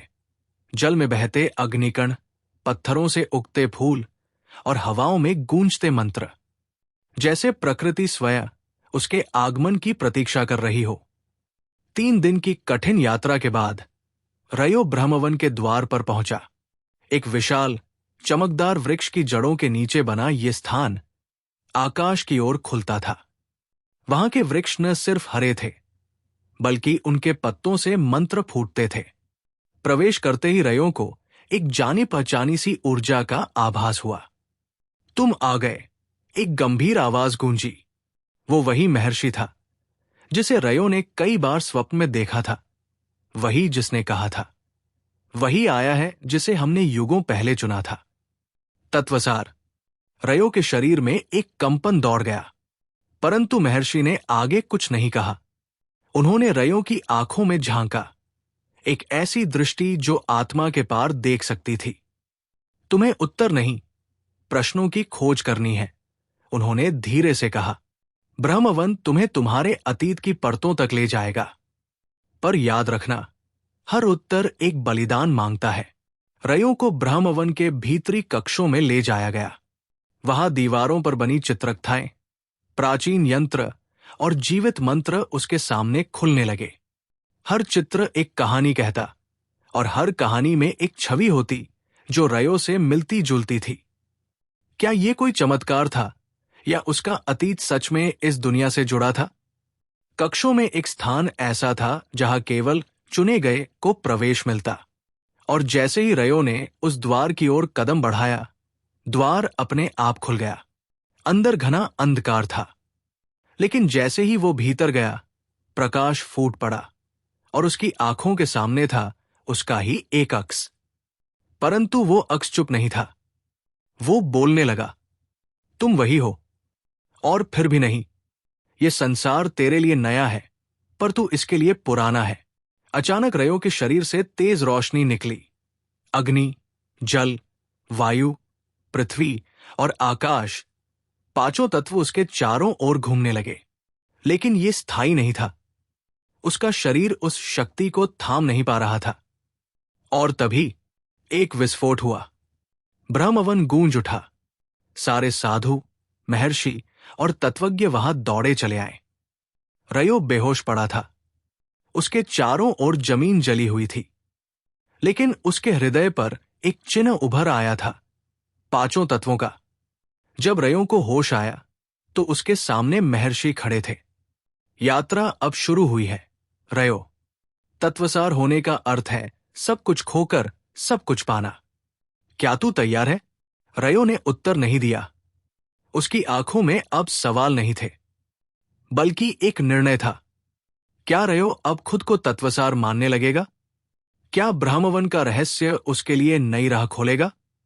क्या उसका चिन्ह उसे तत्वों का स्वामी बनाएगा, या वो इस शक्ति से खुद को ही खो देगा? जाने के लिए तैयार हो जाइए अगले एपिसोड में, जहां रयो को मिलेगी पहली परख, एक अग्नि परीक्षा। ब्रह्मवन की हवा आज असामान्य रूप से स्थिर थी। आमतौर पर मंत्रों की ध्वनियां और प्रकृति का कोलाहल यहां गूंजता रहता था, पर आज एक अजीब सी चुप्पी चारों ओर पसरी थी, जैसे संपूर्ण वन किसी निर्णय की प्रतीक्षा में हो। रयो ध्यान की अवस्था से बाहर आया। पिछली रात की घटनाएं अब भी उसके जहन में बिजली की तरह कौंध रही थी। 5 तत्वों का उसके चारों ओर घूमना, शरीर से फूटा हुआ प्रकाश, और वह चिन्ह, उसके सीने पर जला हुआ एक ऐसा चिन्ह जो अब मिटने का नाम नहीं ले रहा था। ये सब क्या है? उसने खुद से सवाल किया, लेकिन ब्रह्मवन सवालों का जवाब सीधे नहीं देता। ये स्थान केवल उन लोगों से संवाद करता है जो उत्तर खोजने का साहस रखते हैं। महर्षि वशिष्ठ, जो अब तक उसे दूर से देख रहे थे, धीरे धीरे उसके पास आए। उनके कदम जैसे जमीन को छूते ही मंत्र फूटते हों। रयो, उन्होंने धीमे पर स्पष्ट स्वर में कहा, अब तुम्हारी यात्रा की पहली सीढ़ी शुरू होती है। कौन सी सीढ़ी? रयो ने पूछा, कुछ भयभीत होकर। पहली परीक्षा, अग्नि का द्वार। महर्षि बोले, ये तुम्हारी आत्मा को शुद्ध करने की प्रक्रिया है। कोई भी तत्वसार बिना अग्नि की परीक्षा के अपने भीतर के सत्य को नहीं देख सकता। रयो के मन में कई भाव उठे, डर, उत्सुकता और कहीं न कहीं एक अपरिभाषित साहस। उसे ब्रह्मवन के एक अत्यंत प्राचीन भाग में ले जाया गया। एक गुफा जो देखने में साधारण थी, परंतु जैसे ही उसके द्वार पार किए गए, भीतर एक दूसरा ही संसार खुल गया। गुफा के अंदर अग्नि की लपटें वायु में तैर रही थी, पर वे जलाती नहीं थी, बल्कि रोशनी देती थी। बीच में एक अग्निकुंड था और उसके सामने एक सिंहासन, खाली। यह सिंहासन तब तक रिक्त रहता है जब तक सच्चा तत्वसार उसे स्वीकार न कर ले। महर्षि बोले, बैठो और अग्नि से बात करो। रयो ने आगे कदम बढ़ाए। हर कदम उसके लिए भारी होता जा रहा था। जैसे जैसे वो सिंहासन के पास पहुंचा, उसकी सांसें तेज होने लगी, पर उसने पीछे नहीं देखा। वो बैठ गया अग्नि के सामने, और फिर चमत्कार हुआ। अग्निकुंड से लपटें उठीं और रयों के चारों ओर घूमने लगी। उनमें से एक आकृति उभरी, उसके जैसे दिखती, पर आंखों में असाधारण क्रूरता और अभिमान। तुम कौन हो? रयो ने पूछा। मैं वही हूं जो तू बनने से डरता है, वो आकृति बोली। मैंने तुम्हें स्वीकार नहीं किया, रयो ने विरोध किया। पर मैं तुम्हारे भीतर हूं, उसने कहा। अग्नि तुम्हारे भीतर के भय को बाहर लाती है। अब निर्णय तेरा है, मुझे अपनाएगा या नष्ट करेगा? रयो के शरीर में तपन बढ़ती गई, उसकी सांसें भारी हो गई, पर उसकी आंखों में अब सिर्फ एक ही बात थी, स्वीकार करना। डर को, कमजोरी को, और फिर खुद को। हां, रयो बोला, मैं तुमसे नहीं डरता। मैं जानता हूं कि मेरे भीतर अंधेरा है, लेकिन मैं वही हूं जो उसे प्रकाश में बदल सकता है। अग्नि की आकृति चिल्लाई और भभकती लपटों में समा गई। शांति छा गई। अग्निकुंड ठंडा हो गया। रयों के चारों ओर फिर वही 5 तत्व प्रकट हुए, लेकिन इस बार वे शांत थे, संतुलित, जैसे उन्होंने उसे स्वीकार कर लिया हो। महर्षि पीछे खड़े मुस्कुरा रहे थे। शुभारंभ हो गया है, वे बोले, जारी रहेगा। अब जब रयो ने अग्नि की परीक्षा पार कर ली है, तो अगला कदम क्या होगा? कौन सा तत्व अब उसका इंतजार कर रहा है, और ब्रह्मवन में और क्या रहस्य छिपे हैं उसके लिए? जानिए आगे के भागों में। अग्नि की परीक्षा पार करने के बाद रयो जैसे भीतर से बदल चुका था। उसके हाव भाव, उसकी आंखों की चमक, यहां तक कि उसकी सांसों की गहराई तक में एक दृढ़ता आ गई थी। ब्रह्मवन ने उसे पहली बार अस्वीकार नहीं किया था। यह स्वीकार ही सबसे बड़ा संकेत था कि वह किसी साधारण आत्मा का पुनर्जन्म नहीं, बल्कि एक गूढ़ रहस्य से जुड़ा है। महर्षि वशिष्ठ उसे गुफा से बाहर लेकर आए। बाहर की हवा आज शांत थी, पर उसमें एक अजीब सी गंभीरता भी थी, जैसे अगली परीक्षा की आहट। अब तुम्हें जल की परीक्षा के लिए तैयार रहना चाहिए, उन्होंने कहा, पर इससे पहले तुम्हें कुछ जानना होगा। रयो चुप रहा, ध्यान से सुनने लगा। हर तत्व तुम्हारे भीतर की किसी एक प्रवृत्ति का प्रतिबिंब है, महर्षि समझाने लगे। अग्नि तुम्हारी क्रोध और साहस की परीक्षा थी। जल तुम्हारे भावों, तुम्हारी संवेदना और अतीत से जुड़ाव की परख करेगा। रयो का चेहरा एक पल को सख्त हो गया। मेरा अतीत, उसने धीरे से दोहराया। हां, महर्षि बोले, ये परीक्षा केवल इस जन्म के अतीत की नहीं होगी। रयो ने उन्हें बीच में ही रोकते हुए पूछा, क्या आप कह रहे हैं कि मुझे मेरे पिछले जन्म की यादें दिखेंगी? महर्षि कुछ नहीं बोले, उन्होंने बस आसमान की ओर देखा। एक क्षण बाद बादलों में से एक नीली रेखा सी चमकी, जैसे जल का आकाश से निमंत्रण आ रहा हो। चलो, उन्होंने बस इतना कहा। कुछ घंटों की यात्रा के बाद वे एक जलाशय तक पहुंचे। ये स्थान सामान्य नहीं था। इसके चारों ओर शुद्ध श्वेत कमल खिले थे, जिनसे नीली रोशनी निकल रही थी। जल इतना शांत था कि उसमें हर चीज प्रतिबिंबित हो रही थी, परंतु उसकी सतह पर झांकते ही हर व्यक्ति को वही दृश्य दिखाई देता था जो उसकी आत्मा छुपा रही होती है। यह है स्मृति सरोवर, महर्षि बोले। इसमें उतरने का साहस केवल वही कर सकता है जो खुद को पूर्णतः स्वीकार कर चुका हो। रयो बिना झिझक के जल की ओर बढ़ा। जैसे ही उसके पैर पानी में पड़े, उसकी सांसें तेज हो गई, और जब उसका पूरा शरीर जल में समा गया, तब उसका चारों ओर का दृश्य बदल गया। वो अब किसी और काल में था।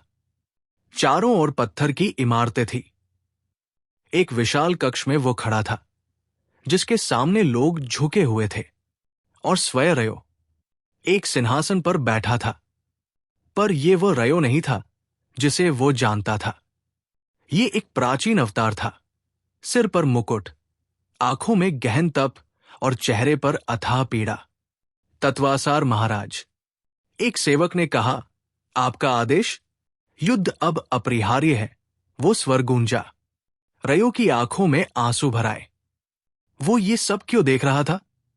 क्या ये उसका पूर्वजन्म था? क्या ये सच है?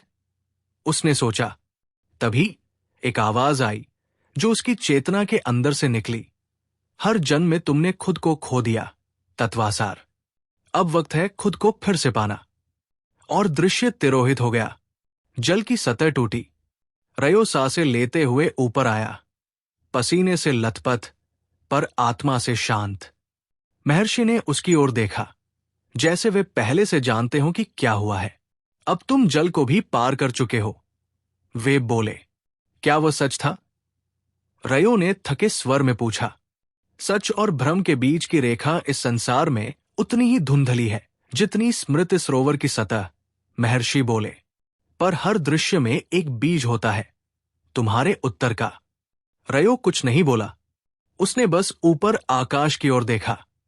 वहां अब एक नई आभा थी, जैसे अग्नि और जल के संगम से कोई नई शुरुआत हो रही हो। जारी रहेगा। क्या रयो अगले तत्वों की परीक्षा में भी स्वयं को सिद्ध कर पाएगा? क्या ब्रह्मवन के रहस्य उसके अतीत को उजागर कर उसे वर्तमान का मार्ग दिखा पाएंगे? जानिए आगे के भागों में। स्मृति सरोवर से बाहर निकलते ही रयो के मन में एक गूंज रह गई थी। वो सिंहासन, वो युद्ध की घोषणा, और वो स्वर जो उसकी आत्मा को पुकार रहा था। उसने अपने कपड़े बदले, जो अब भीगे हुए थे, और अपने भीतर उठते विचारों को शांत करने की कोशिश की। पर ब्रह्मवन शांत नहीं था।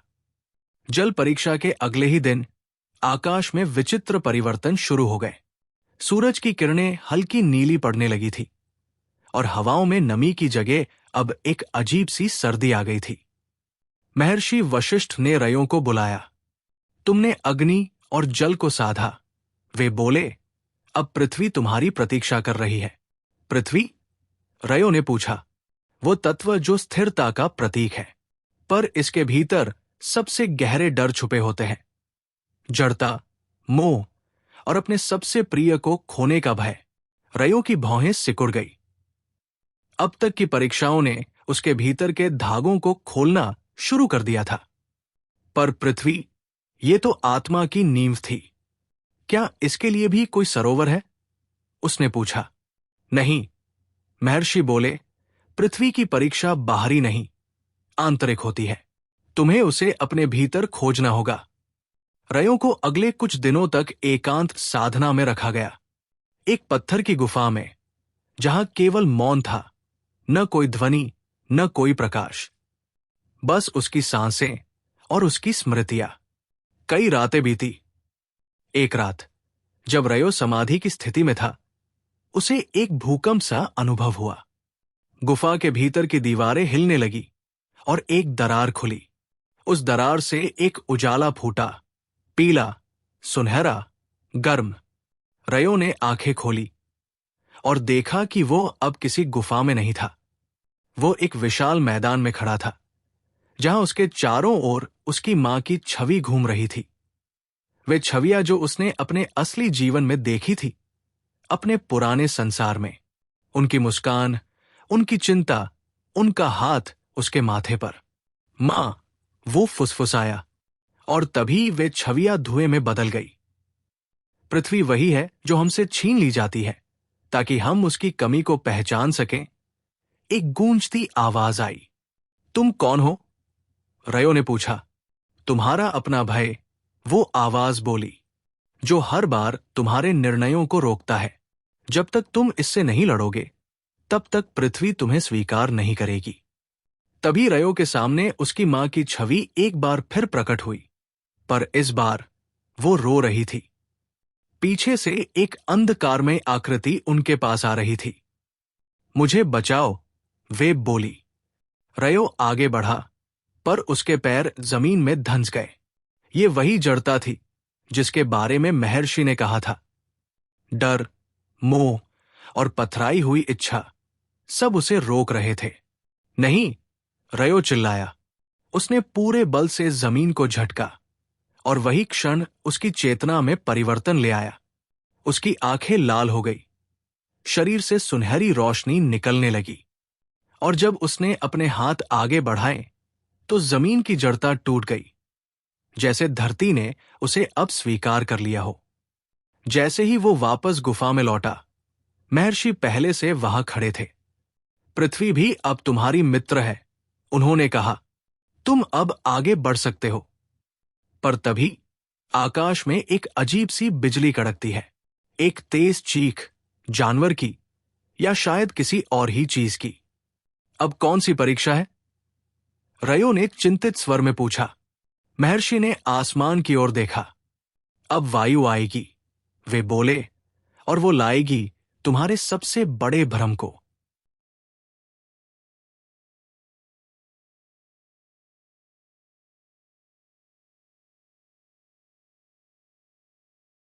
मंत्रारण्य की भूमि पर सूरज की पहली किरणें जब ब्रह्म वृक्षों की शाखाओं से छनकर धरती पर पड़ी, तो उस प्राचीन जंगल की हवा में एक अजीब सी खामोशी छाई थी। ब्रह्मवन की यात्रा के बाद रियो के भीतर कुछ बदल चुका था। उसके मन में चल रही उलझनों का जवाब जैसे हर दिशा में बिखरा पड़ा था, पर उनमें से कौन सा उत्तर सत्य था, ये जानना असंभव लगता। रियो अब तक के अपने अनुभवों से जान चुका था कि मंत्रारण्य सिर्फ एक दुनिया नहीं, एक रहस्य है। ऐसा रहस्य जिसमें उसकी आत्मा कहीं गहरे से जुड़ी हुई है। ब्रह्मवन के ऋषि की आंखों में जो चमक थी, वो अब भी रियो के ज़हन में गूंज रही थी। वही आया है जिसे युगों पहले चुना गया था। तत्वसार। पर रियो तत्वसार था या नहीं, ये विचार अब उसके लिए उतना महत्वपूर्ण नहीं था जितना कि वो बन रहा था। उसने ठान लिया था कि चाहे जो भी हो, वो अपने ज्ञान, अपने अभ्यास और अपने जुनून से खुद को सिद्ध करेगा। आग्नेलोक की दीवारों के भीतर फायर एकेडमी में नए सत्र की शुरुआत हो चुकी थी। पुराने शिक्षक, जिनकी आंखों में कभी रियो के लिए उपेक्षा थी, अब उस पर गौर से नजर रख रहे थे। विशेष रूप से प्रोफेसर वायुनार, जिनके पास दुर्लभ अग्नि शास्त्रों का ज्ञान था और जो अब रियो में एक छुपी प्रतिभा देख रहे थे। तुम्हारी अग्नि को नियंत्रित करने का तरीका परंपरागत नहीं है, रियो, वायुनार बोले, पर शायद यही बदलाव मंत्रारण्य को चाहिए। रियो के आसपास के साथी भी अब उसे अलग नजर से देखने लगे थे। कभी जो छात्र उसे एक असफल अल्केमिस्ट समझते थे, अब उसकी सलाह मांगते, उसके प्रयोगों में रुचि दिखाते। पर इनमें एक चेहरा था जो अब भी उससे चिढ़ा हुआ था। अर्जुन, अग्निलोक का सबसे प्रतिभाशाली छात्र और रियो का प्रतिद्वंदी। तुम जो कर रहे हो वो सिर्फ दिखावा है, अर्जुन एक दिन अभ्यास क्षेत्र में बोला।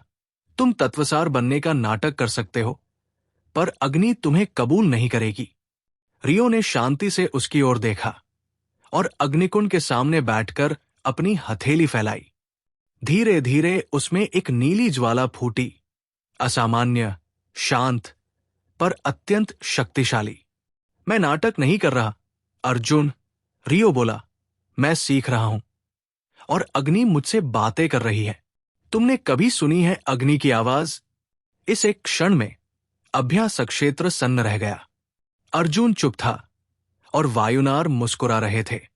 उस रात रियो अपने कक्ष में अकेला बैठा था जब उसकी मेज पर रखी एक पुरानी पुस्तक अपने आप खुल गई। वो वही पुस्तक थी जिसे उसने ब्रह्मवन से लाया था।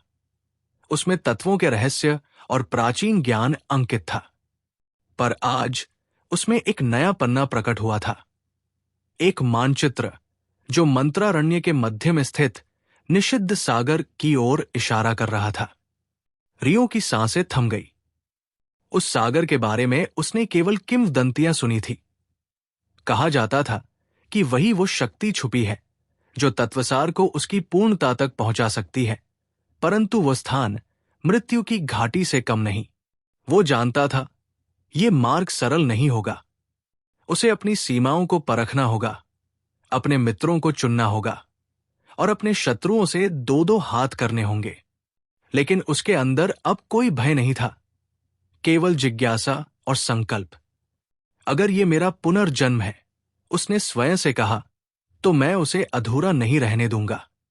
और इसी वचन के साथ रियो की यात्रा एक नए अध्याय में प्रवेश करती है। एक ऐसा अध्याय जहां वो न केवल अग्नि को बल्कि स्वयं को भी परिभाषित करेगा। अग्निलोक की दीवारों के भीतर एक अनजानी सरसराहट महसूस की जा रही थी। ज्यों-ज्यों दिन बीत रहे थे, रियो के इर्द गिर्द घटने वाली घटनाएं साधारण छात्रों की समझ से बाहर होती जा रही थी। एक के बाद एक उसके प्रयोग, मंत्र संयोजन और अग्नि नियंत्रण के प्रयास नई ऊंचाइयों तक पहुंच रहे थे। परंतु रियो जानता था कि उसकी असली परीक्षा अब भी बाकी है। उस रात जब सब छात्र नींद की गोद में थे, रियो चुपचाप फायर एकेडमी की लाइब्रेरी में पहुंचा।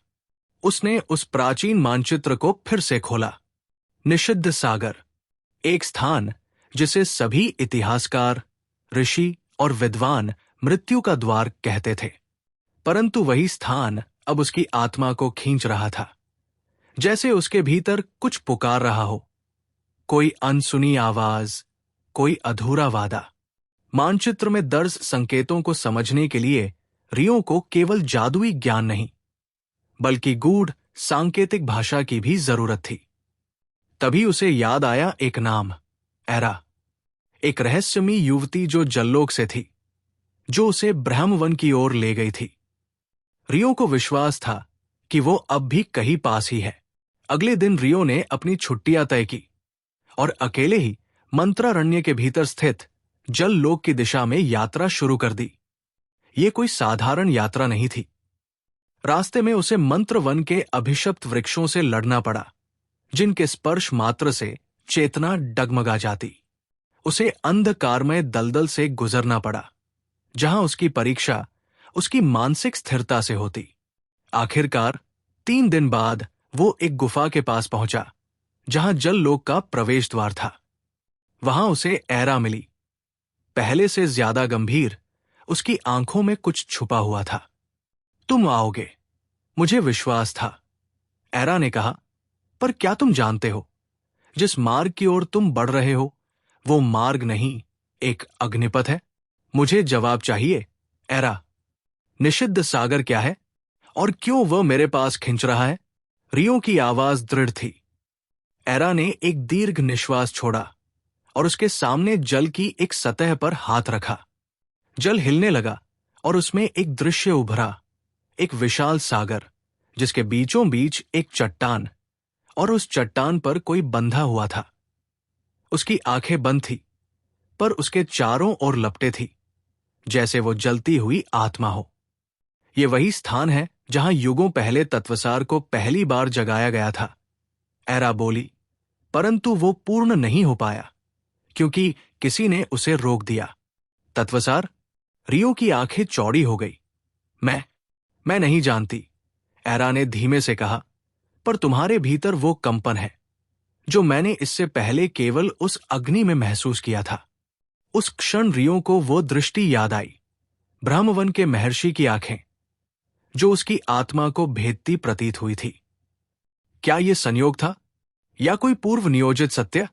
एरा ने उसे एक जलमणि दी जो केवल निषिद्ध सागर के द्वार पर उसकी सुरक्षा करेगी। ये तुम्हें केवल वहां ले जाएगी, उसने कहा, पर वापसी तुम्हारी शक्ति पर निर्भर होगी। रियो ने मणि को हाथ में लिया और उसकी हथेली से फिर वही नीली अग्नि फूटी, जैसे उस जलमणि और उसके बीच कोई गहरा संबंध था। तो अब समय है, उसने कहा, और निषिद्ध सागर की ओर बढ़ गया। एक सप्ताह की कठिन यात्रा के बाद वो उस रहस्यमयी सागर के तट पर पहुंचा। सामने विशाल लहरें उठ रही थी, पर कोई भी ध्वनि नहीं थी। सागर मूक था, जैसे वो उसकी प्रतीक्षा कर रहा हो। रियो ने जलमणि हवा में उछाली और पानी ने खुद को चीरते हुए बीच में एक मार्ग बना दिया। वो गहराइयों में उतरता गया, जहां चारों ओर सन्नाटा और अंधेरा था। तभी एक क्षण ऐसा आया जब सब कुछ रुक गया। उसके सामने एक द्वार उभरा, काले पत्थर का बना हुआ। उस पर अग्नि और जल के चिन्ह एक साथ अंकित थे। रियो ने हाथ आगे बढ़ाया, द्वार पर स्पर्श किया, और उसकी चेतना एक बार फिर छिन गई। उसने देखा वो एक मंदिर के बीचों बीच खड़ा था, और सामने वो महर्षि खड़े थे, ब्रह्मवन वाले। पर अब उनके पीछे 7 और आकृतियां थी, जैसे 7 तत्वों के प्रतिनिधि। यात्रा शुरू हो चुकी है, तत्वसार, महर्षि बोले, और रियो की आंखें झपक गई। वो फिर से अंधेरे में डूब गया। क्या रियो को मिलेगा अपने अतीत का उत्तर? क्या वह सच में है तत्वसार? और क्या निषिद्ध सागर से उसकी वापसी संभव होगी? जानिए आगे एपिसोड 29। रियो की चेतना धीरे धीरे लौट रही थी। आंखें खुली तो सामने वही प्राचीन अग्नि मंदिर था, जिसकी दीवारें लहराती अग्नि शिखाओं से घिरी हुई थी। उसकी सांसें थमी हुई थी, जैसे समय ही रुक गया हो। मंदिर के केंद्र में अग्नि का एक स्तंभ उठ रहा था, शांत, स्थिर, लेकिन भीतर एक प्रचंड शक्ति को समेटे हुए। अचानक एक आवाज गूंजी, वही गंभीर और गूंजती हुई जो पहले भी ब्रह्मवन में सुनी थी। रियो, क्या तुम सच में तैयार हो सत्य को जानने के लिए? क्या तुम स्वीकार करोगे वो भार जो तत्वसार के रूप में तुम्हारे लिए नियत है? रियो ने धीमे स्वर में कहा, मैं अपने अतीत से नहीं भागूंगा। जो सच है उसे जानना मेरा अधिकार है। अग्नि स्तंभ हल्का झलमलाया। फिर 7 आकृतियां प्रकट हुई, हर एक में एक अलग तत्व की ऊर्जा। पृथ्वी, जल, वायु, अग्नि, आकाश, विद्युत और छाया। ये थे सप्त तत्व संरक्षक, जो हर युग में तत्वसार के प्रकट होने से पूर्व उसका परीक्षण करते थे। एक वृद्ध अग्निऋषि ने आगे बढ़कर कहा, तुम्हारे भीतर की शक्ति केवल तुम्हारी नहीं है, रियो। ये एक शपथ है जो युगों पहले दी गई थी। जब अंतिम तत्वसार विफल हुआ, तब ये निर्णय लिया गया कि अगला अवतरण केवल तब संभव होगा जब मृत्यु और पुनर्जन्म की सीमाएं पार की जाएं। तुम वही पुनर्जन्म हो। रियो हक्का बक्का खड़ा था। पर मैं तो एक आम इंसान था। मेरे पास कोई विशेष शक्ति नहीं थी। तुम्हारे पूर्व जन्म में तुम वही थे, वो जिसने अग्नि और जल दोनों को नियंत्रित किया, परंतु विश्वासघात ने तुम्हें बंदी बना दिया। निषिद्ध सागर तुम्हारा ही बनाया गया कारागार था, जहां तुम्हारी आत्मा युगों तक सोती रही। जब ब्रह्मलोक में तुम्हारा समय पूर्ण हुआ, तब तुम्हारा पुनर्जन्म इस संसार में हुआ। रियो की आंखें भर आई। वो हर टुकड़े को जोड़ने की कोशिश कर रहा था। उसकी असामान्य शक्तियां, उसकी यादें जो किसी और जीवन से जुड़ी थी, उसकी आत्मा का कंपन, सब कुछ अब साफ हो रहा था। सब तत्व संरक्षक अब उसे घेरे हुए खड़े थे। एक एक करके उन्होंने अपने तत्वों की ऊर्जा उसे सौंपी, और हर बार रियो के भीतर एक तूफान उठता। उसका शरीर झंझना उठा, उसकी नसों में मानो प्रकाश बह रहा हो। जब अंतिम संरक्षक ने अपनी छाया ऊर्जा दी, तब रियो एक पल के लिए बेहोश हो गया। वो अब उस अग्नि स्तंभ के सामने खड़ा था, पर अब वो केवल एक छात्र नहीं था। उसकी आंखें चमक रही थी, बाल हवा में उड़ रहे थे, और उसकी हथेलियों पर 7 तत्वों के चिन्ह झिलमिला रहे थे। पर अब आगे क्या? रियो ने पूछा। अग्नि ऋषि ने उत्तर दिया, अब तुम्हें वापस लौटना होगा। पर ध्यान रखना, संसार तुम्हारे लिए पहले जैसा नहीं रहेगा। अब तुम केवल रियो नहीं हो, तुम तत्वसार हो। तुम्हारे प्रत्येक निर्णय का प्रभाव पूरे मंत्रारण्य पर पड़ेगा। और एक शक्ति है जो तुम्हारे जागरण से भयभीत हो चुकी है। कौन? रियो ने पूछा। वो जो तुम्हारे पहले जन्म में तुम्हारा विश्वासघाती था, वही अब एक सम्राट बन चुका है। वो जानता है कि तुम लौट आए हो, और अब वो अपनी सेना को तुम्हारी ओर भेजेगा। रियो ने अपनी मुट्ठी कस ली। मैं फिर से हारूंगा नहीं। तभी मंदिर की छत फटी, और एक तेज प्रकाश उसके चारों ओर फैल गया। वो फिर से उसी सागर के तट पर था, पर इस बार लहरें शांत थी। जलमणि उसकी मुट्ठी में अब एक काले क्रिस्टल में बदल चुकी थी। तत्वों का केंद्र, उसका बीस्ट, लाल आंखों वाला, उसके साथ वफादारी से खड़ा था। तैयार हो? रियो ने उससे पूछा। बीस्ट ने एक डरावनी गर्जना की, और अगला कदम उठ गया था। क्या अब रियो का संघर्ष शुरू हो चुका है? क्या उसका अतीत दुश्मन बनकर सामने आएगा? और कैसे वो अपने साथियों को सच बताएगा? जानिए इस रहस्य और युद्ध की कहानी को आगे। नमस्कार दोस्तों, आज के एपिसोड में आगे बढ़ने से पहले आप सबसे एक छोटी सी मदद चाहिए। मैंने देखा है कि चैनल की ग्रोथ थोड़ी धीमी हो गई है, और आप सब्सक्राइब करके बहुत बड़ा सहयोग कर सकते हैं। ये फ्री है, आसान है, और हमें मोटिवेशन देता है कि हम आपको और भी बेहतरीन कहानियां लाकर दें। माफ कीजिएगा, पिछला चैनल डिलीट हो गया था। अब मैं इस नए चैनल पर अपनी खुद की लिखी कहानियां लेकर आया हूं। तो कृपया सब्सक्राइब करें और जुड़े रहें रियो तत्वासार का पुनर्जन्म के साथ। आपका सपोर्ट हमारे लिए बहुत मायने रखता है। तो चलिए अब शुरू करते हैं आज का एपिसोड। तपते सूरज के नीचे मणित्रनगर की गलियों में सन्नाटा पसरा था। कॉलेज की छुट्टियों के बाद सब अपने अपने प्रांतों को लौट चुके थे, लेकिन रियो अब उस भीड़ का हिस्सा नहीं था। पिछले कुछ महीनों में उसकी आंखों ने वो सब देखा था जो सामान्य छात्र कभी नहीं देख पाते। मंत्रारण्य की गहराइयों में छुपे रहस्यों ने उसे बार बार झकझोरा था। अब वो सिर्फ एक छात्र नहीं रहा, वो अब एक ऐसा अस्तित्व बन चुका था जिसे खुद वो भी पूरी तरह नहीं समझ पाया था। रियो की सोच में एक अजीब सी बेचैनी समाई थी। तत्वासार, वो शब्द जो उसने ब्रह्मवन के दर्शन में सुना था, वो रहस्यमयी दृष्टि जिसमें वो महान ऋषि उसकी आत्मा के भीतर झांकते हुए बोले थे, वही आया है जिसे युगों पहले चुना गया था। ये शब्द अब उसके सपनों में गूंजते थे। आज वो अकेला मणित्रनगर से बाहर की ओर बढ़ रहा था। उसकी कमर से बंधी चमड़े की थैली में कुछ आवश्यक औषधियां और कुछ अज्ञात रसायन भरे हुए थे। उसके कंधे पर बैठा उसका पशु साथी, एक आधा अग्नि आधा पृथ्वी तत्व से बना जीव, मूक लेकिन सतर्क था। उस जीव ने रियो की हर यात्रा में उसकी रक्षा की थी, जैसे वो स्वयं भी उसकी नियति से जुड़ा हो। जैसे ही वो अग्नि प्रांत से बाहर निकला, मार्ग बदलने लगा। गर्मी कम हो गई और हवा में एक अलग तरह की नमी घुलने लगी। ये जलप्रांत की सीमा थी, एक ऐसी जगह जो रियो के पिछले जीवन में उसके लिए महज एक मैप थी, लेकिन अब वास्तविकता थी।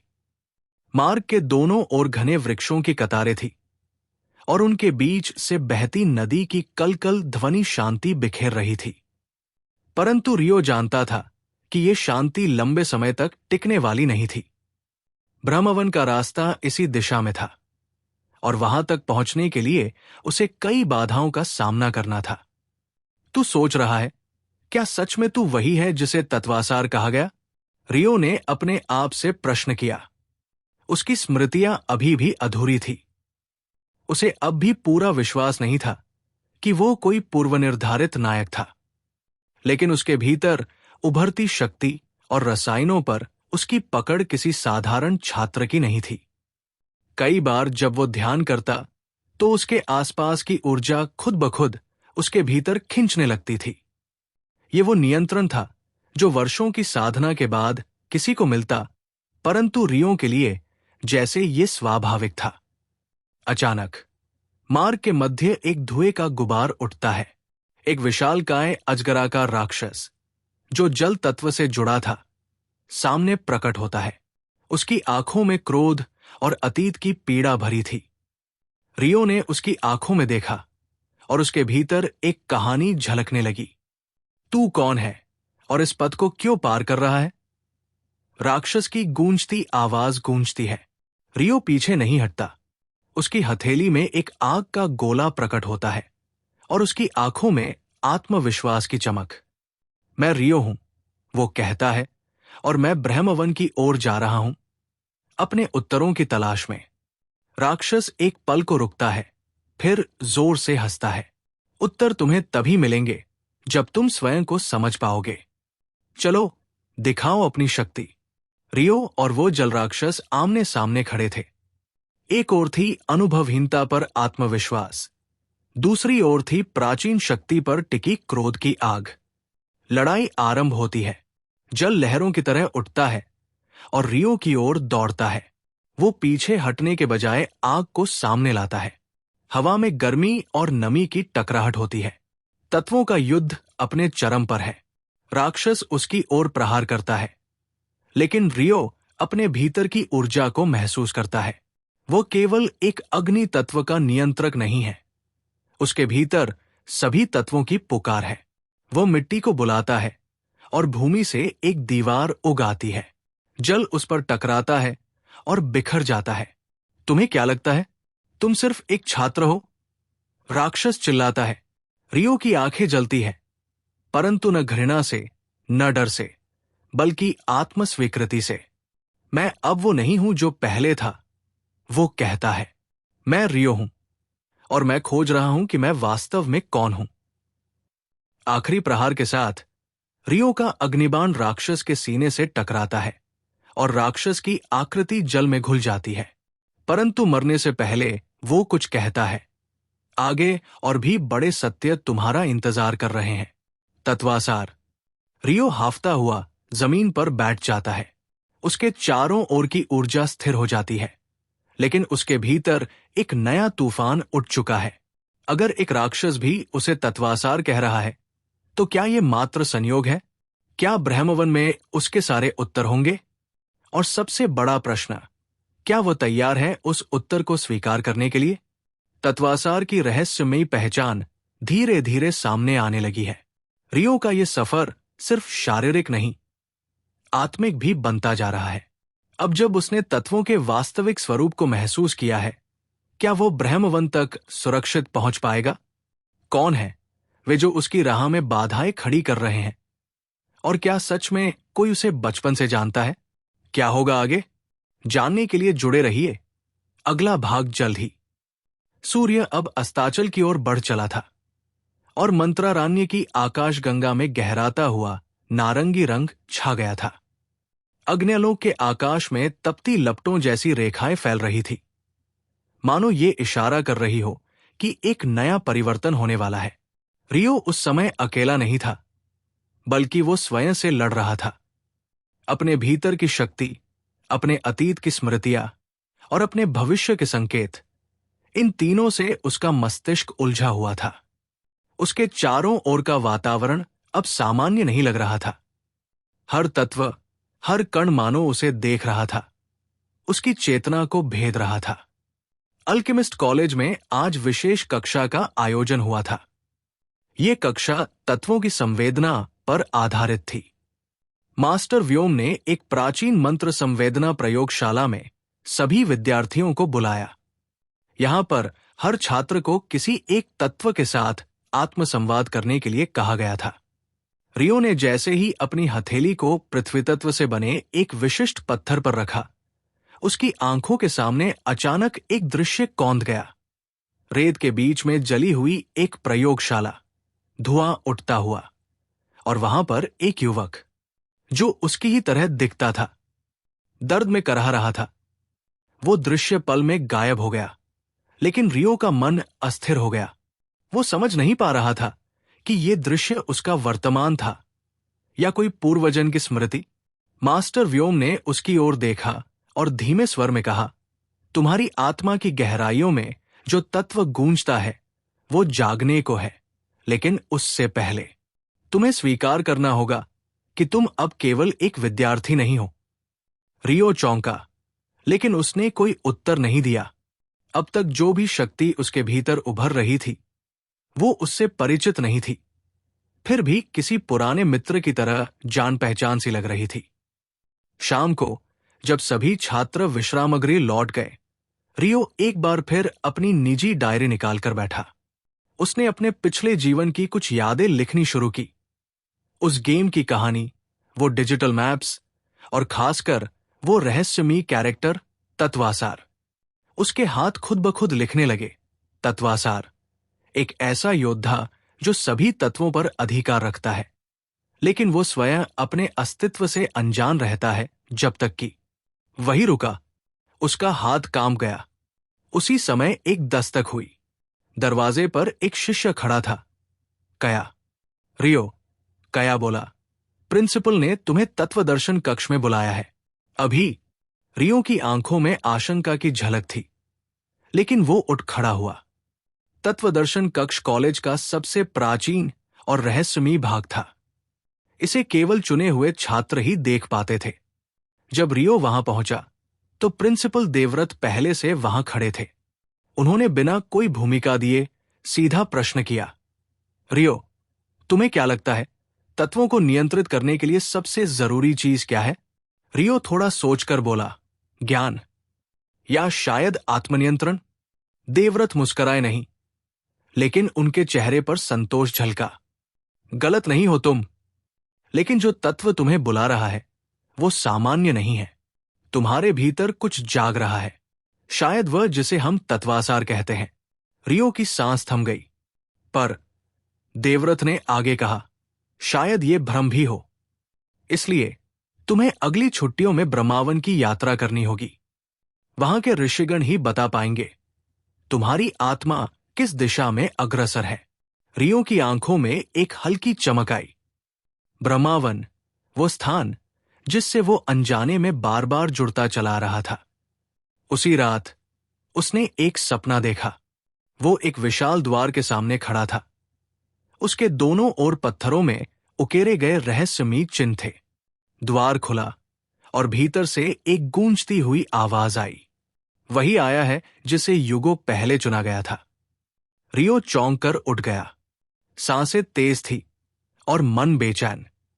क्या यह बस एक सपना था या फिर किसी प्राचीन भविष्यवाणी का संकेत? क्या रियो की यात्रा अब उसकी असली पहचान की ओर बढ़ रही है? क्या ब्रह्मावन में छिपा है उसका अतीत या उसका भविष्य?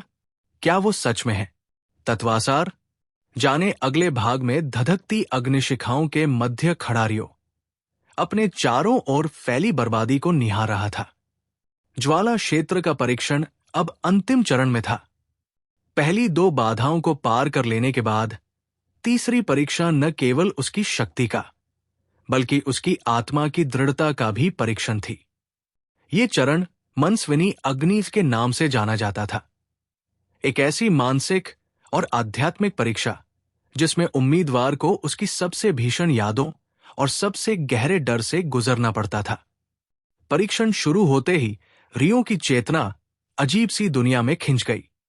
वो फिर से उसी प्रयोगशाला में खड़ा था जहां मूल शरीर का स्वामी, वो असफल अल्केमिस्ट, आखिरी बार देखा गया था। उसके चारों ओर सिसकती हुई आवाजें गूंज रही थी, तू फिर से असफल हुआ, तू कभी कुछ नहीं कर सकता। वातावरण में एक असहनीय घुटन थी।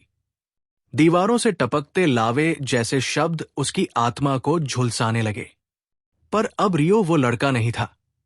उसकी आंखों में आत्मविश्वास की आग थी, एक ऐसी आग जो उसे उसकी नई चेतना से मिली थी। एक जीवन जिसमें उसने इस दुनिया को पहचाना था, जाना था और अब बदलना शुरू किया था। वो उन आवाजों के बीच खड़ा हुआ और दृढ़ स्वर में बोला, तुम्हारा हर शब्द मुझे मजबूत बना रहा है। मैं असफल नहीं हूं, मैं पुनर्जन्म हूं। जैसे ही उसने ये कहा, पूरी दुनिया कांप उठी। उसके चारों ओर की धुंध छटने लगी और एक प्राचीन आकृति उसके सामने प्रकट हुई। अग्नि तत्व की आत्मा, एक लाल स्वर्ण ज्योति से बना अवतार जिसकी आंखें गहराइयों तक देख सकती थी। तू कौन है? आत्मा ने पूछा। रियो ने बिना झिझके उत्तर दिया, मैं वही हूं जो इस शरीर के साथ दो जीवनों का बोझ उठा रहा है। मैं एक असफलता भी हूं और एक संभावना भी। मैं रियो हूं। उस उत्तर के साथ ही अग्नि आत्मा ने अपने हाथ बढ़ाए और एक तेज प्रकाश उसके शरीर से टकराया।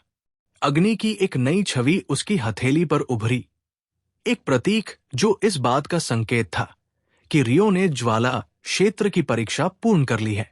जब उसकी चेतना सामान्य अवस्था में लौटी, वो अब भी ज्वाला मंदिर के हॉल में खड़ा था।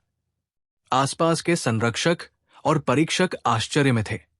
उन्होंने देखा कि जो लड़का कल तक किसी कोने में छिपा रहता था, आज पूरे क्षेत्र के सम्मुख खड़ा था, निडर, प्रबुद्ध और शक्ति से परिपूर्ण। पर परीक्षा के तुरंत बाद एक रहस्यमयी आकृति मंदिर के द्वार पर प्रकट हुई। वो आकृति काले वस्त्रों में थी। उसकी आंखें ऐसी जैसे समय के पार देख रही हों। वो आगे बढ़ी और सीधा रियो की ओर देखती हुई बोली, तुमने पहला द्वार पार कर लिया है, लेकिन ब्रह्मवृत्त की यात्रा अब शुरू होगी। अचानक रियो को अपनी आंखों के सामने वही महान ऋषि दिखाई दिया जिसे वो पहले भी दर्शन कर चुका था। ब्रह्मवन का ज्ञानी, वही जिसने कहा था, वही आया है जिसे हमने युगों पहले चुना था। पर इस बार ऋषि ने कुछ और कहा। उसकी आंखों में गहराई थी, आवाज में अनुगूंज। अब अग्नि तुम्हारी है, पर क्या तुम अपने भीतर की छाया को समझ सके हो? तत्वासार? इतना कहते ही सब कुछ धुंधला होने लगा। क्या रियो वाकई तैयार है उस राह के लिए जो उसे ब्रह्मवन तक ले जाएगी? क्या अगली छुट्टियों में कॉलेज से ब्रह्मवन की वो यात्रा उसके जीवन को बदल देगी? और क्या अब भी कोई ऐसा रहस्य है जिसे वो नहीं देख पाया? क्या होगा रियो की इस अद्भुत कथा में आगे? क्या सच में वो तत्वासार है? जानिए अगले एपिसोड में।